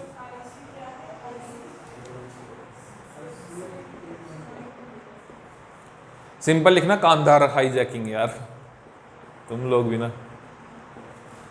ये प्लेन IC-814 पैसेंजर्स के साथ नेपाल से टेक ऑफ किया था, काठमांडू से, ठीक है। जैसे इसने टेक ऑफ किया, कुछ देर के बाद ही इसके कैप्टन को मैसेज आता है कि भाई प्लेन हाईजैक हो चुका है और जहाँ हम बोल रहे हैं वहाँ ले चल, ठीक है। तो इसको लैंड करना था, मे बी अमृतसर या दिल्ली लैंड करना था शायद। तो ये पाकिस्तान के एयर स्पेस में उड़ रहा था, तो इंडियन गवर्नमेंट ने पाकिस्तान को बोला कि इस प्लेन को लैंड करने दो, बाकी बातें हम बाद में कर लेंगे, ठीक है। तो उन्होंने इसको लैंड करने की परमिशन नहीं दी, ठीक है। उन्होंने बोला कि ऐसा थोड़ी होता, वो हाईजैक है, हम क्यों भाई पंगे में पड़े, तुम बाहर में जाओ, हाँ प्लीज़ थोड़ी हेल्प कर दो, पैसा लगेगा। ऐसा नहीं, जान से बढ़कर कुछ नहीं है, पैसा वैसा नहीं चाहिए, नहीं चाहिए भाई। अल्टीमेटली इस प्लेन को कहाँ लैंड किया जाता है? कांधार में, अफ़गानिस्तान, ठीक है, वहाँ लैंड किया जाता है। वहाँ पे इनकी डिमांड क्या होती है कि मसरत नहीं, क्या नाम था उसका, मसूद अज़हर, सुना उसका नाम? मसूद अज़हर का नहीं सुना? नहीं पता? मसूद अज़हर उस time Kot Bhalwal jail of Jammu में मतलब वहाँ पे बैठा हुआ था, एंजॉय कर रहा था। उन्होंने बोला उसको छोड़ो भाई, तब हम इनको जाने देंगे जो तुम्हारे पैसेंजर्स हैं, ठीक है। उस टाइम प्राइम मिनिस्टर कौन था? 99 की बात है, प्राइम मिनिस्टर कौन था? Atal Bihari Vajpayee. And who was the defence minister at that time? Manmohan, वो कांग्रेस का था और वो बीजेपी का था, दंगे करवाएगी।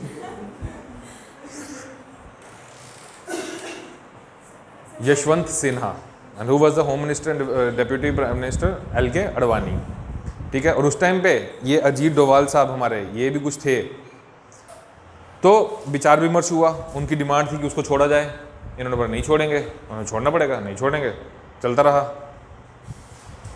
फिर अल्टीमेटली डिसाइड कर लिया गया कि उसको छोड़ा जाएगा और एक डेलीगेशन जाती है जिसमें हमारे LK अडवाणी, यशवंत सिन्हा और अजीत डोभाल जी जाते हैं मसूद अज़हर को लेकर अफ़गानिस्तान, कांधार, ठीक है। उसके साथ प्लेन में बैठ के जाते हैं। क्यों? ये भी एक देखो, इसके लिए एक बहुत बड़ा ड्रॉबैक है कि क्रिटिसाइज़ किया जाता है कि आपने अपने मिनिस्टर्स को वहाँ पे क्यों भेजा एक टेररिस्ट को लेकर।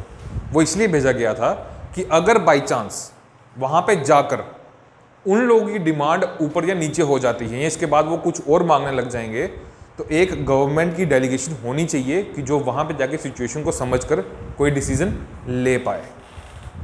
नहीं तो फिर से फ़ोन आना था वापस यहाँ पे और फिर इन्होंने विचार विमर्श करना था। तो उन्होंने वो डेलीगेशन इसलिए भेजी थी कि भाई साहब आप वहाँ बैठ के आराम से सोच के जो डिसाइड करना होगा कर लेना, बंदों की जान बचाओ, ठीक है। तो अल्टीमेटली ये हुआ था IC-814। अब उससे पहले ये क्यों चल रहा है? क्योंकि इसमें क्या चीज़ इन्वॉल्व है? एक प्लेन, और प्लेन कहाँ लैंड करता है? थैंक गॉड, एयरपोर्ट पे, रेलवे स्टेशन पे तो नहीं आता। अब एयरपोर्ट पे आपने देखा होगा कि जम्मू एयरपोर्ट गए हो कभी? ये बाहर से देखा, अंदर में? बाहर से देखना होता है, अंदर कौन जाएगा, पैसा लगता है उसके लिए। अब वहाँ पे स्टेट पुलिस भी होती है और अगर अंदर जाओगे, उस प्रीमिसेस के अंदर जाओगे, आपको कौन दिखेगा? लेकिन उससे पहले कौन होता था? इस हाईजैकिंग से पहले कौन होता था? सिर्फ और सिर्फ स्टेट पुलिस।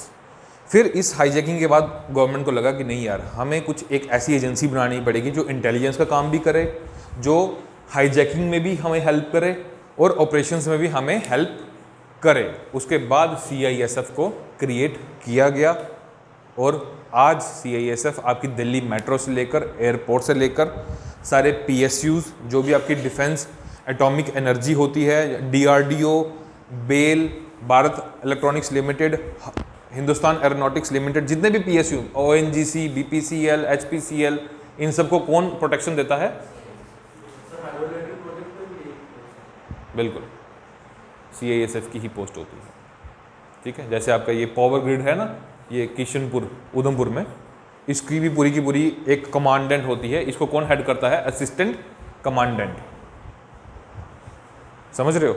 जो क्रिटिकल इंफ्रास्ट्रक्चर होता है उसकी पूरी पूरी कमांड किसके पास होती है, इनके पास होती है। और इनका मोडस ऑपरेंडी क्या होता है कि विदाउट आईडी, भले इनका पापा भी होगा उसको भी ये लोग नहीं छोड़ते अंदर। समझ आया? Infosys was the first private company who hired CISF। Government ने इसको भी अलो किया कि तू भी CISF रख ले अपने इंफ्रास्ट्रक्चर के लिए। Infosys was the first company to hire the services of CISF। Infosys लिखूं क्या?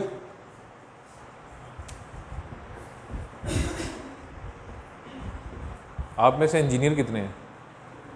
तू इंजीनियर नहीं है? इंजीनियर है, इंजीनियर है। और तू वाइट शर्ट, इंजीनियर कोई नहीं है। क्या करते हो आप लोग? पढ़ते हो? BA BSc? क्या बात है। मेरी क्लास में 650 बच्चा था, उसमें 630 तो इंजीनियर था। हाँ, क्या हुआ? छुट्टी भी आज।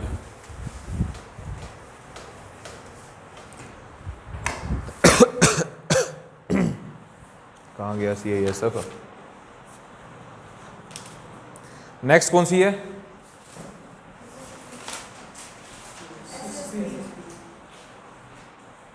हाँ जी, हाँ, सशस्त्र सीमा बल, सशस्त्र सीमा बल, SSBITBP। अब ध्यान से सुनो थोड़ी सी कहानी, कहानी ज़रूरी है नहीं तो याद नहीं रहेगा, ठीक है? कहानी क्या है? कहानी ये है कि इन दोनों में एक कॉमन चीज़ है, 1962। क्या हुआ था? चाइना के साथ वॉर। और उसमें क्या हुआ था? बेइज्जती, बेइज्जती हुई थी।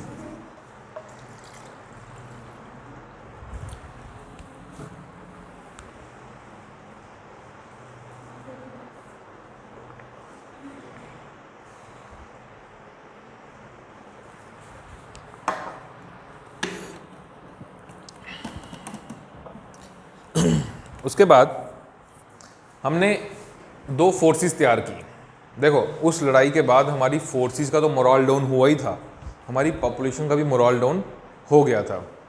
और चाइना, आपको पता है, चाइना एक क्लॉ की फिलॉसफी खेलता है। कैसे? अब हाथ नहीं मुझे बनाने आता, हंसना मत। 1 2 3 4, ठीक है, ठीक है, मतलब ओके, ऐसे समझ लो यार, इसको गोली मारो। ये देखो, ये ऊपर ये चाइना है, क्लियर? मैप में अगर देखोगे तो, अब देखो ध्यान से सुनो, ये क्या है? तिब्बत। This is Tibet. ये उसने कैप्चर कर लिया। अब उसको ये देखो, ये ऐसे मेरा हाथ अगर ऐसे रहेगा तो मैं कुछ नहीं कर सकता। अगर मैं ऐसे करूंगा तो मैं मुक्का भी मार सकता हूँ, मैं कुछ और भी काम कर। Same logic. This is J&K, this is Himachal, this is Uttarakhand, this is Sikkim and this is Arunachal Pradesh. Clear? उसने तिब्बत कैप्चर कर लिया, उसके बाद वो अब इधर हाथ मार रहा है, जो ये वाले पॉइंट्स हैं, जम्मू कश्मीर, हिमाचल, उत्तराखंड, सिक्किम एंड अरुणाचल प्रदेश। क्लियर? अब 1962 की लड़ाई के बाद हम लोगों का मोरल काफ़ी डाउन हो गया। हमें लगा कि यार अभी अभी तो आज़ाद हुए थे, अभी अभी फिर मार खा लिए, क्या मजाक चल रहा है, अब चाइना कहीं ऊपर ना आ जाए। तो गवर्नमेंट ने क्या किया? गवर्नमेंट ने एक ये फोर्स तैयार की और एक ये वाली फोर्स तैयार की। इसका सिंपल लॉजिक ये है कि ये क्या करेगा? बॉर्डर को गार्ड करेगा। और ये क्या करेगा? इनिशियली स्टार्टिंग में इसने क्या किया? इसने लोगों का मोरल बूस्ट करने के लिए इसने कैंप लगाना शुरू कर दिए, इंडिया के बारे में लोगों को समझाना शुरू कर दिया, एजुकेशनल अवेयरनेस कैंपेन्स चलाना शुरू कर दिए, मेडिसिनल कैंप लगाना शुरू कर दिए। समझ आ रहा है? तो ये दोनों कब रेज की गई थी? आफ्टर 1962। इतना याद रखना, ठीक है? बीच में लाइन करके आप थोड़ा थोड़ा पॉइंट लिख लो, मैं लिखवा रहा हूँ। ITBP का लिखो, बीच में लाइन कर लेना, ठीक है? ITBP का लिखो, 4 बटालियंस। हाँ, 4 बटालियंस। पूछेगा नहीं लेकिन ध्यान में होना चाहिए, 4 बटालियंस, ठीक है? नेक्स्ट, इनकी जो टैग लाइन है जिसके तहत इनको बनाया गया था, गोरिल्ला ये गोरिल्ला वो वाला गोरिल्ला नहीं है, जानवर वाला गोरिल्ला, ये गोरिल्ला ये वाला है गोरिल्ला, ठीक है, गोरिल्ला वारफेयर वाला गोरिल्ला।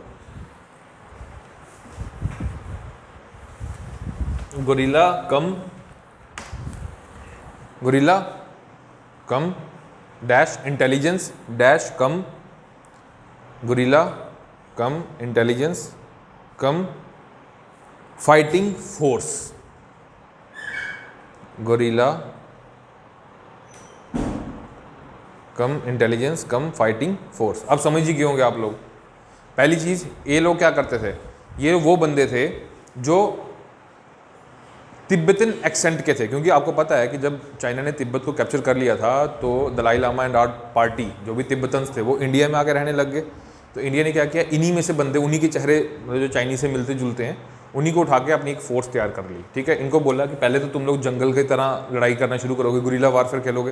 दूसरा काम तुम क्या करोगे, इंटेलिजेंस गैदर करोगे कि बॉर्डर पे कर क्या रहे हैं ये लोग, क्लियर। और तीसरा काम, जब मौका आएगा तो तब लड़ोगे भी तुम लोग, ठीक है। Next, it guards ITBP, it guards 3488 kilometers of Indo-China border. It guards 3488 kilometer of Indo-China border.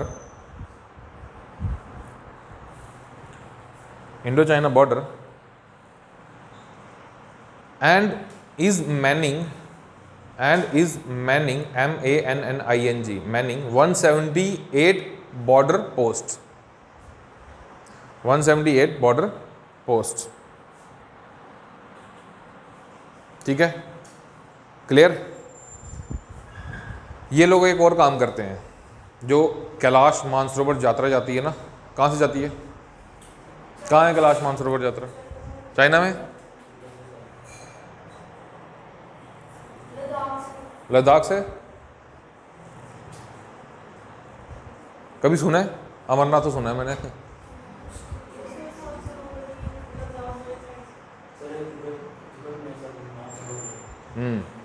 Indians कहाँ से जाते हैं, हिमाचल, शिपकिला पास, एक और है जोजिला पास। जोजिला पास किस किस के बीच में है, आपका प्यारा कश्मीर और ये है जोजिला पास, यही है ना। जो मैं पास की बात कर रहा हूँ दैट इज नथुला पास। कहाँ है ये,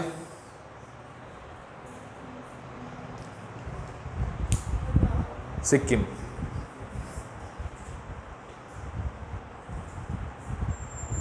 ठीक है।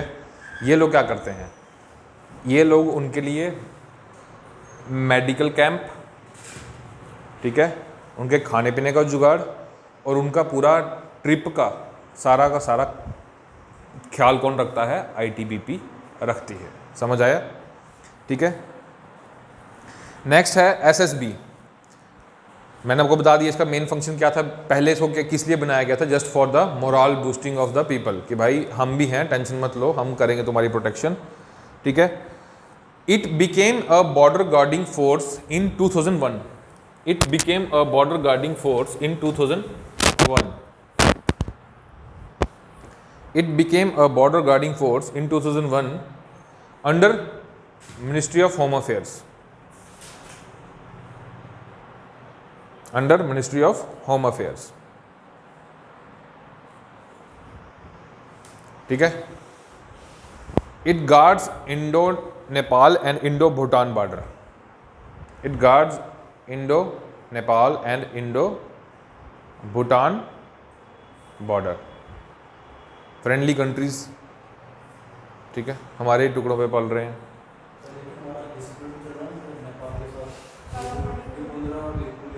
काला पानी लीपू लेक हाँ, उन्होंने अपने मैप में इंक्लूड कर लिया उसको। 1.35 बिलियन है हम लोग, समझ रहे हो, वो हमारे ही चलता है इतना सा दे भी देंगे टुकड़ा तो क्या फ़र्क पड़ता है यार, ठीक है। कौन कौन सी स्टेट में है आपकी SSB, उत्तराखंड, यूपी, बिहार, नेपाल को एनालाइज करो ना, कहाँ कहाँ बॉर्डर है नेपाल का, उत्तराखंड, यूपी, बिहार, आगे West Bengal, Arunachal, Assam and Sikkim. Clear? आगे भूटान का बॉर्डर लगता है, तो वहाँ पे कौन बैठा है? एसएसबी बैठा है। क्लियर? अब कौन रहा? कोई बचा? बीएसएफ हो गया, सीआरपीएफ हो गया, सीएएसएफ हो गया, आईटीबीपी हो गया और एसएसबी क्लियर हो गया। ठीक है, ये थी आपकी central armed police forces. Clear? इसके रिगार्डिंग कुछ क्वेश्चन, कुछ पूछना हो? जहाँ 5 मिनट का ब्रेक चाहिए। थके तो नहीं? थके? 2 मिनट्स ब्रेक।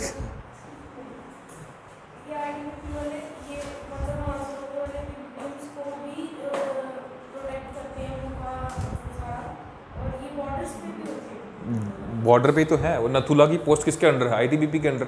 और पिलग्रिम्स कहाँ से जा रहा है? नथुला से जा रहा है। तो ये उनका पूरा बायोडाटा रखते हैं। उनको कोई भी ज़रूरत पड़ती है दवाई की, खाने की, पीने की, तो ये उनको बताते हैं कि हाँ भैया वहाँ जाके आपको ऐसा करना है, ऐसा करना है, और ऐसा मत करना, चाइना ने तो उठा के ले जाएगा। एग्रीमेंट साइन हुआ ना हमारा उसके साथ, समझे? इतना भी बुरा नहीं है चाइना। टिकटॉक ठीक है, लेकिन इतना भी बुरा नहीं है। भाई है हमारा, वो हिंदी चीनी भाई भाई है ना। और कोई सवाल?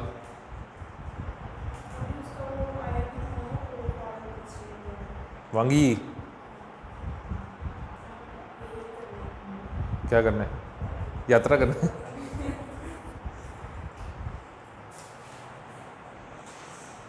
आप लोगों को समझ आ रहा है मेरा? पक्का? Sure? Thank you so much.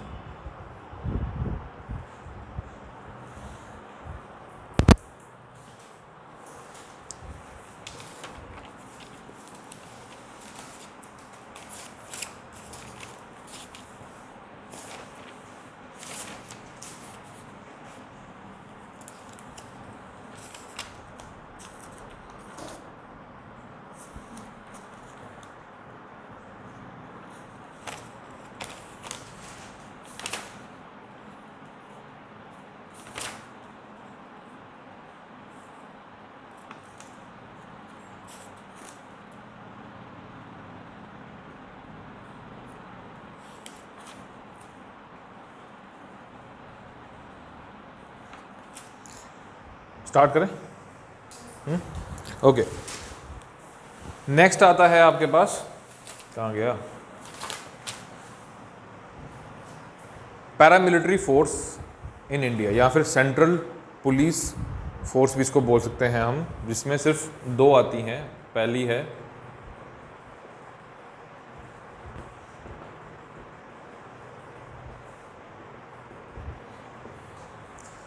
Assam Rifles and Coast Guard. ठीक है,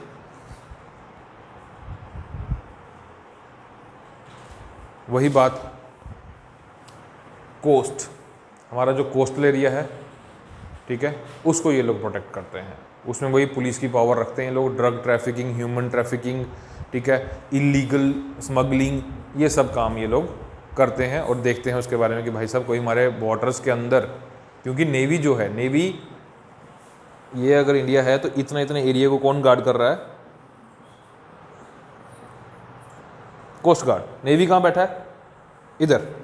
अब वो सारा थोड़ी ना देख सकता है कि क्या चल रहा है क्या नहीं चल रहा है, तो इसके लिए किसको बनाया गया? हमने कोस्ट गार्ड को बनाया हुआ है और वो इसको प्रोटेक्ट करता है। ठीक है, created to assist Indian navy, ठीक है, created by Indian coast guard act 1976, created by Indian coast guard act 1976।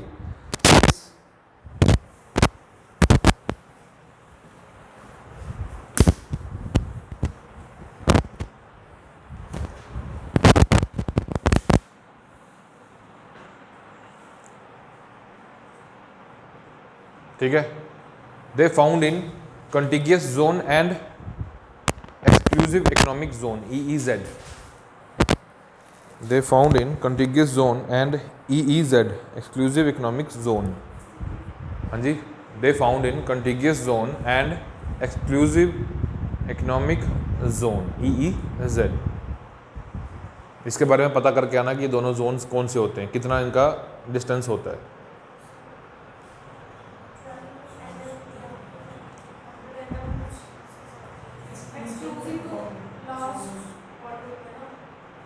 पूरा देख के आना। अच्छा, और हाँ, इसको कंफर्म करके आना। जो बोल रहे हो वो ठीक है, लेकिन एक बार फिर से कंफर्म कर लेना, ठीक है। नेक्स्ट है असम राइफल्स। ये थोड़ा सा केस पेचीदा है। Assam rifle one of India's oldest है। ये ब्रिटिश के टाइम पे बनाई गई थी, ठीक है। कूच बिहार रेजिमेंट बोला जाता था इसको एक टाइम पे, ठीक है। Oldest paramilitary force in India, लिख रहे हो? Oldest paramilitary force in India.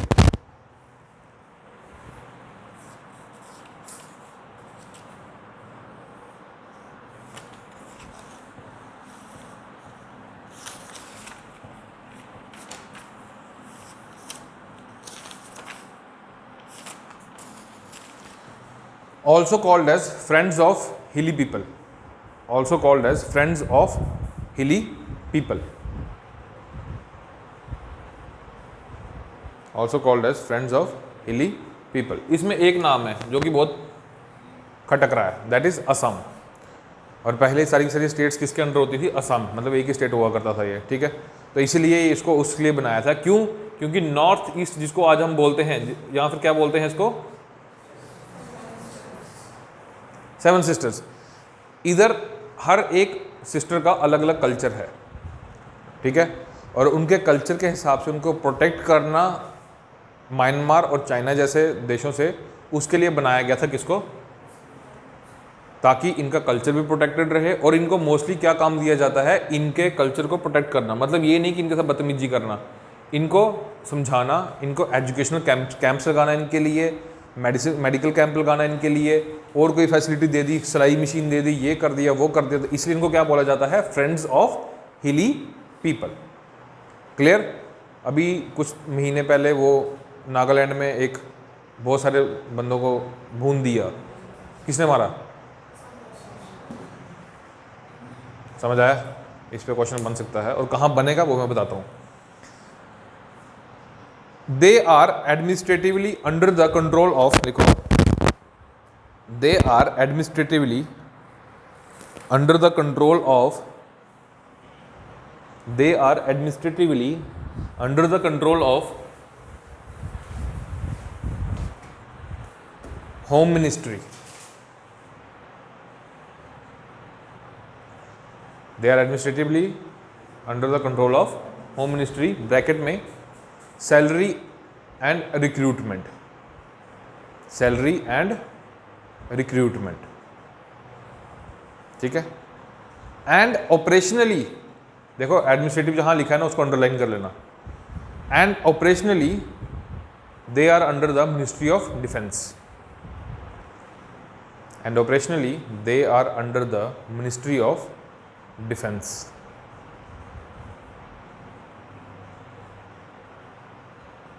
Clear? This is the only force in India with a dual control. This is the only force in India with dual control. Clear? ठीक है? हाँ जी, क्या बोल रहे? पढ़ो ना क्या लिखा। रिक्रूटमेंट और सैलरी कौन उसका नोटिफाई कर रहा है? वो काम कैसे करेगा ये कौन बता रहा है? समझ आ गया? ठीक है, ये था आपका असम राइफल्स। और क्या बोला हमने? नेक्स्ट है SFF। ये बहुत न्यूज़ में थी अभी, इसके बारे में बताता हूँ मैं आपको। SFF, special frontier force, special frontier force. देखो 1962 की लड़ाई के बाद हमने जो सबसे बड़ा लेसन क्या लिया कि हमें, हमारा क्या है, इंटेलिजेंस बहुत क्या था, वीक था। क्यों? क्योंकि हमें अब जैसे पाकिस्तान में हमें कोई बंदा भेजना हो तो क्या करना पड़ेगा? ज़्यादा से ज़्यादा शक्लें तो हमारी मिलती जुलती हैं, बस मूंछें कटवा दो और भेज दो, वाटर पार्ट करवा दो उसको, और वो वहाँ जाकर से इंटेलिजेंस गैदर करके। लेकिन चाइना में अगर हमारा बंदा जाएगा तो वो पकड़ा जाएगा। ए तू इधर, क्या नाम है तेरा? जी गोपाल, बन जा मुर्गा, फटाफट मुर्गा बन जा।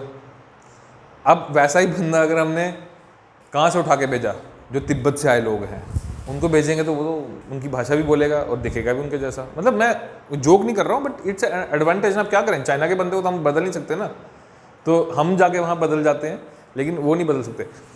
तो इसीलिए एक ऐसी फोर्स तैयार की गई जिनका काम इंटेलिजेंस गैदर करना था, अपनी लोकल कम्युनिटी में घुस के उनको प्रोटेक्ट करना था, ठीक है।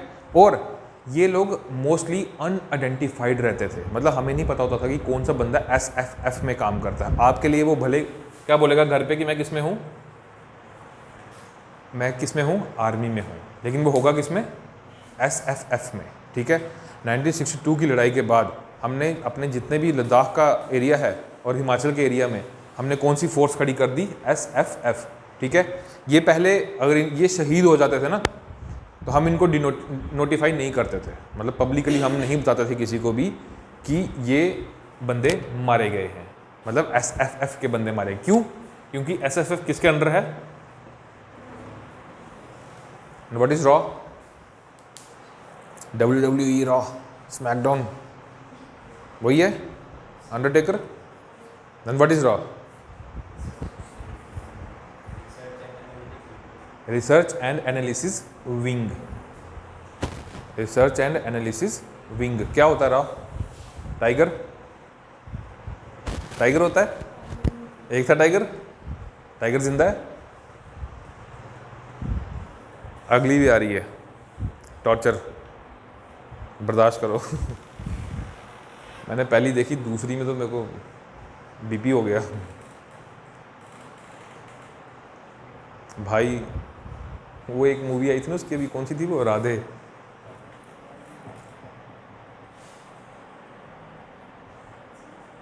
मैंने एक ही सीन देखा, वो खिड़की से कूद के आता है और उसको मुंह से शीशा मार के गला काट देता है।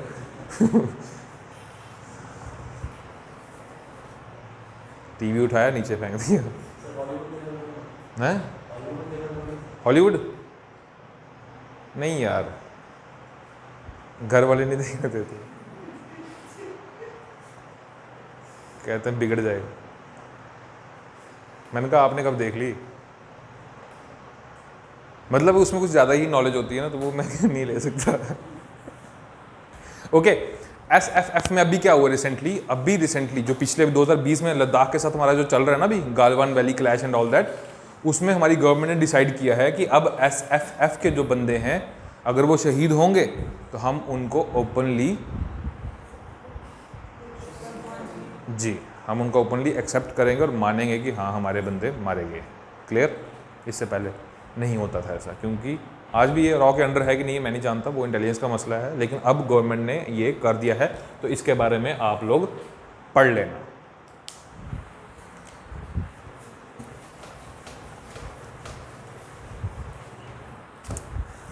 Okay,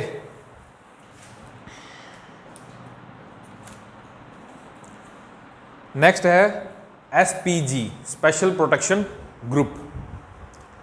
SPG, special protection group,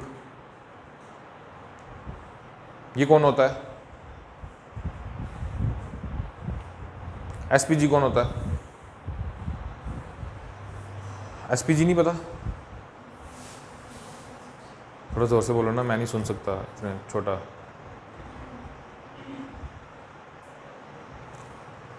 Punjab election में एक बंदा पुल पे फंस गया था अपनी फॉर्च्यूनर में, बाहर कोट पैंट वाले बंदे खड़े थे गॉगल्स लगा के, मिसाइल ढूंढ रहे थे कि कहीं से आ तो नहीं रही है। कौन था वो बंदा? नाम लेना, मेरा रिकॉर्ड हो रहा है, मेरे को बहुत मारेंगे, वो बाहर ही खड़े होंगे।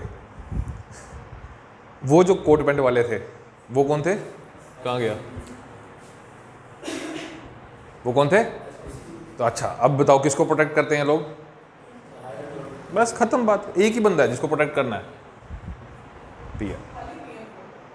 PM।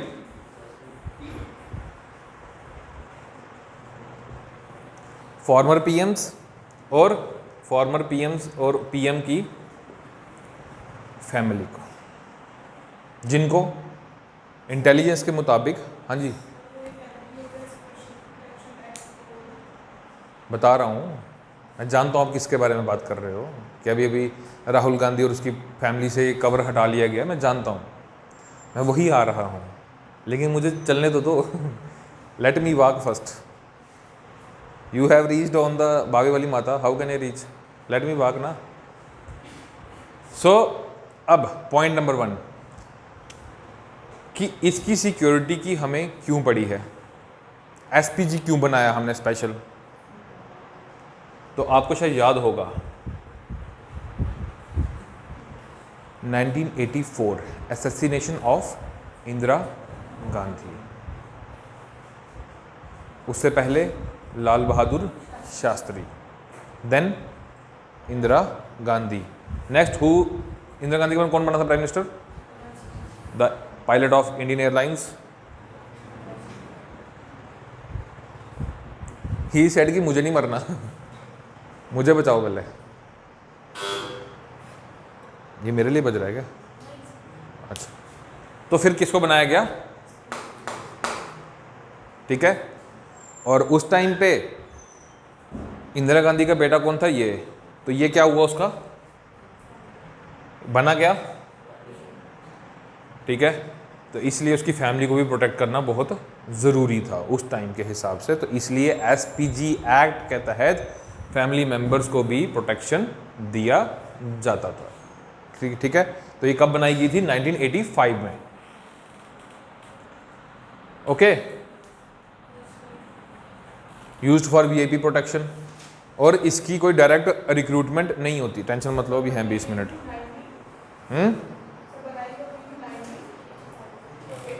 हाँ हाँ, after the assassination of Indira Gandhi, जब ये डर गया ठीक है। और ये पूल्ड सर्विस होती है, इसमें मतलब आर्मी का बंदा भी जा सकता है, सीआरपीएफ का बंदा भी जा सकता है, कोई भी जो उसके कैलिबर के मुकाबले का होगा वो एसपीजी में जाएगा। It is a pooled service, VIP की सिक्योरिटी के लिए होती है, स्पेशली फॉर पीएम, और भी किसी बंदे को इसकी प्रोटेक्शन दी जा सकती है अगर उस पर क्या है, थ्रेट है।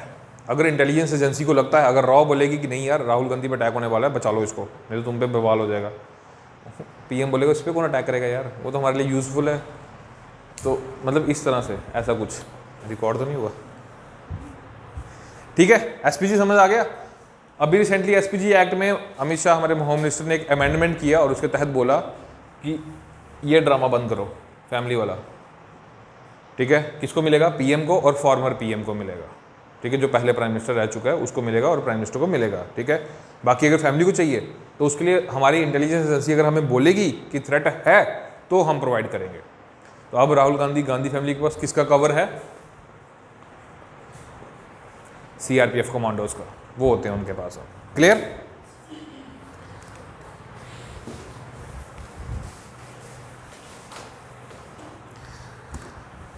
नेक्स्ट है NSG. What's the full form of NSG, national security guards, very good, बहुत अच्छे। अब देखो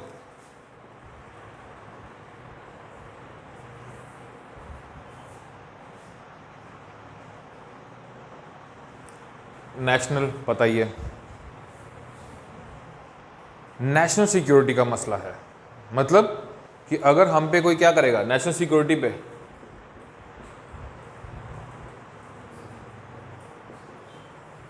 टेररिस्ट अटैक करेगा, कोई आर्म्स की इलीगल ट्रैफिकिंग करेगा, ह्यूमन ट्रैफिकिंग करेगा, तो ये सब हमारे लिए क्या है, नेशनल सिक्योरिटी का मसला है। तो इनको प्रोटेक्ट करने के लिए किसको बनाया गया है, एनएसजी को बनाया गया है। इट इज़ मेड इन 1984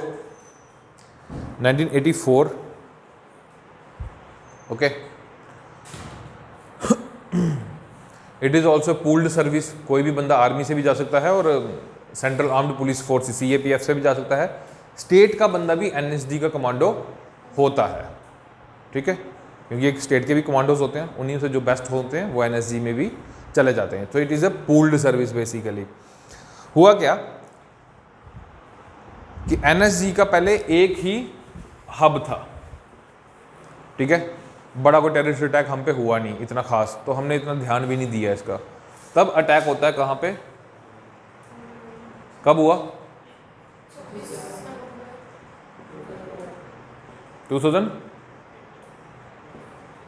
26/11 सबको पता है, साल नहीं पता। याद रखने का तरीका बताता हूँ। अमरनाथ यात्रा वाला उस टाइम पे वो चल रहा था ड्रामा, बम बोले वाला, याद है? हाँ, वो 2008 में चल रहा था, तो उसी टाइम पे ये हुआ था। ठीक है, अब ये अटैक हुआ, गवर्नमेंट ने ऑर्डर किया। अब ये किसका मसला था? नेशनल। क्योंकि क्या हुआ था? तो किसको बोला गया? आ जाओ फील्ड में। एनएसजी कमांडोज को भेजा गया लास्ट में, वो ब्लैक कैट्स जिनको बोला जाता है, ब्लैक कैट्स बोला जाता है, ठीक है, उनको भेजा गया और उन्होंने उस ऑपरेशन को एग्जीक्यूट किया और सारा सिचुएशन कंट्रोल में लाया। लेकिन उस अटैक में और गवर्नमेंट को पॉलिसी एक्ट करने में कितना टाइम लग गया? 8 घंटे लग गए। क्यों? क्योंकि इनका जो हब था वो मुंबई से काफ़ी दूर था और पता नहीं था कि हमें इसको कमांडमेंट इसकी कैसे करनी है, फॉर्मेशन कैसे करनी है ग्रुप की और किस ग्रुप को वहाँ भेजना है। वो करते करते इनको 8 घंटे लग गए और जब तक ये पहुँचे तब तक उन्होंने काफ़ी तबाही कर दी थी। ठीक है, इस अटैक के बाद गवर्नमेंट ने डिसाइड किया कि 4 और हब बनाए जाएंगे। कहाँ? Chennai, Mumbai, Kolkata and Hyderabad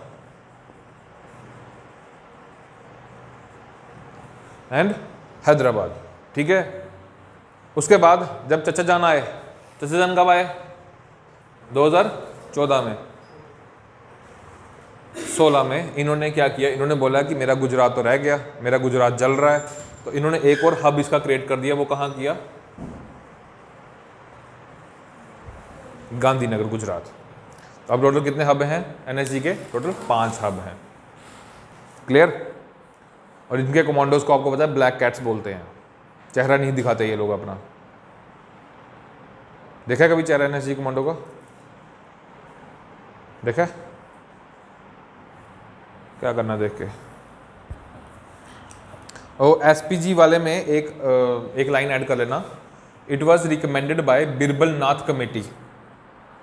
It was recommended by Birbal Nath Committee.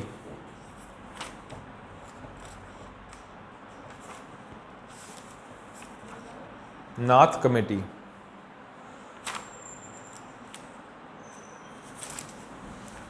ठीक है?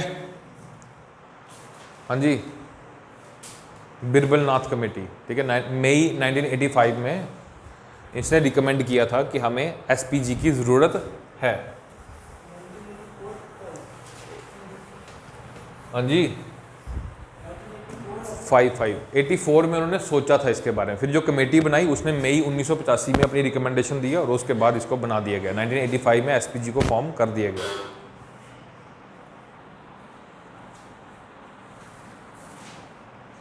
बस पक्का? मैंने ख़त्म करना था आज। चलो ठीक है, इंटेलिजेंस एजेंसीज हम कल करेंगे, ठीक है? इंटेलिजेंस एजेंसीज में आपके कौन कौन आता है वो लिख लो आप।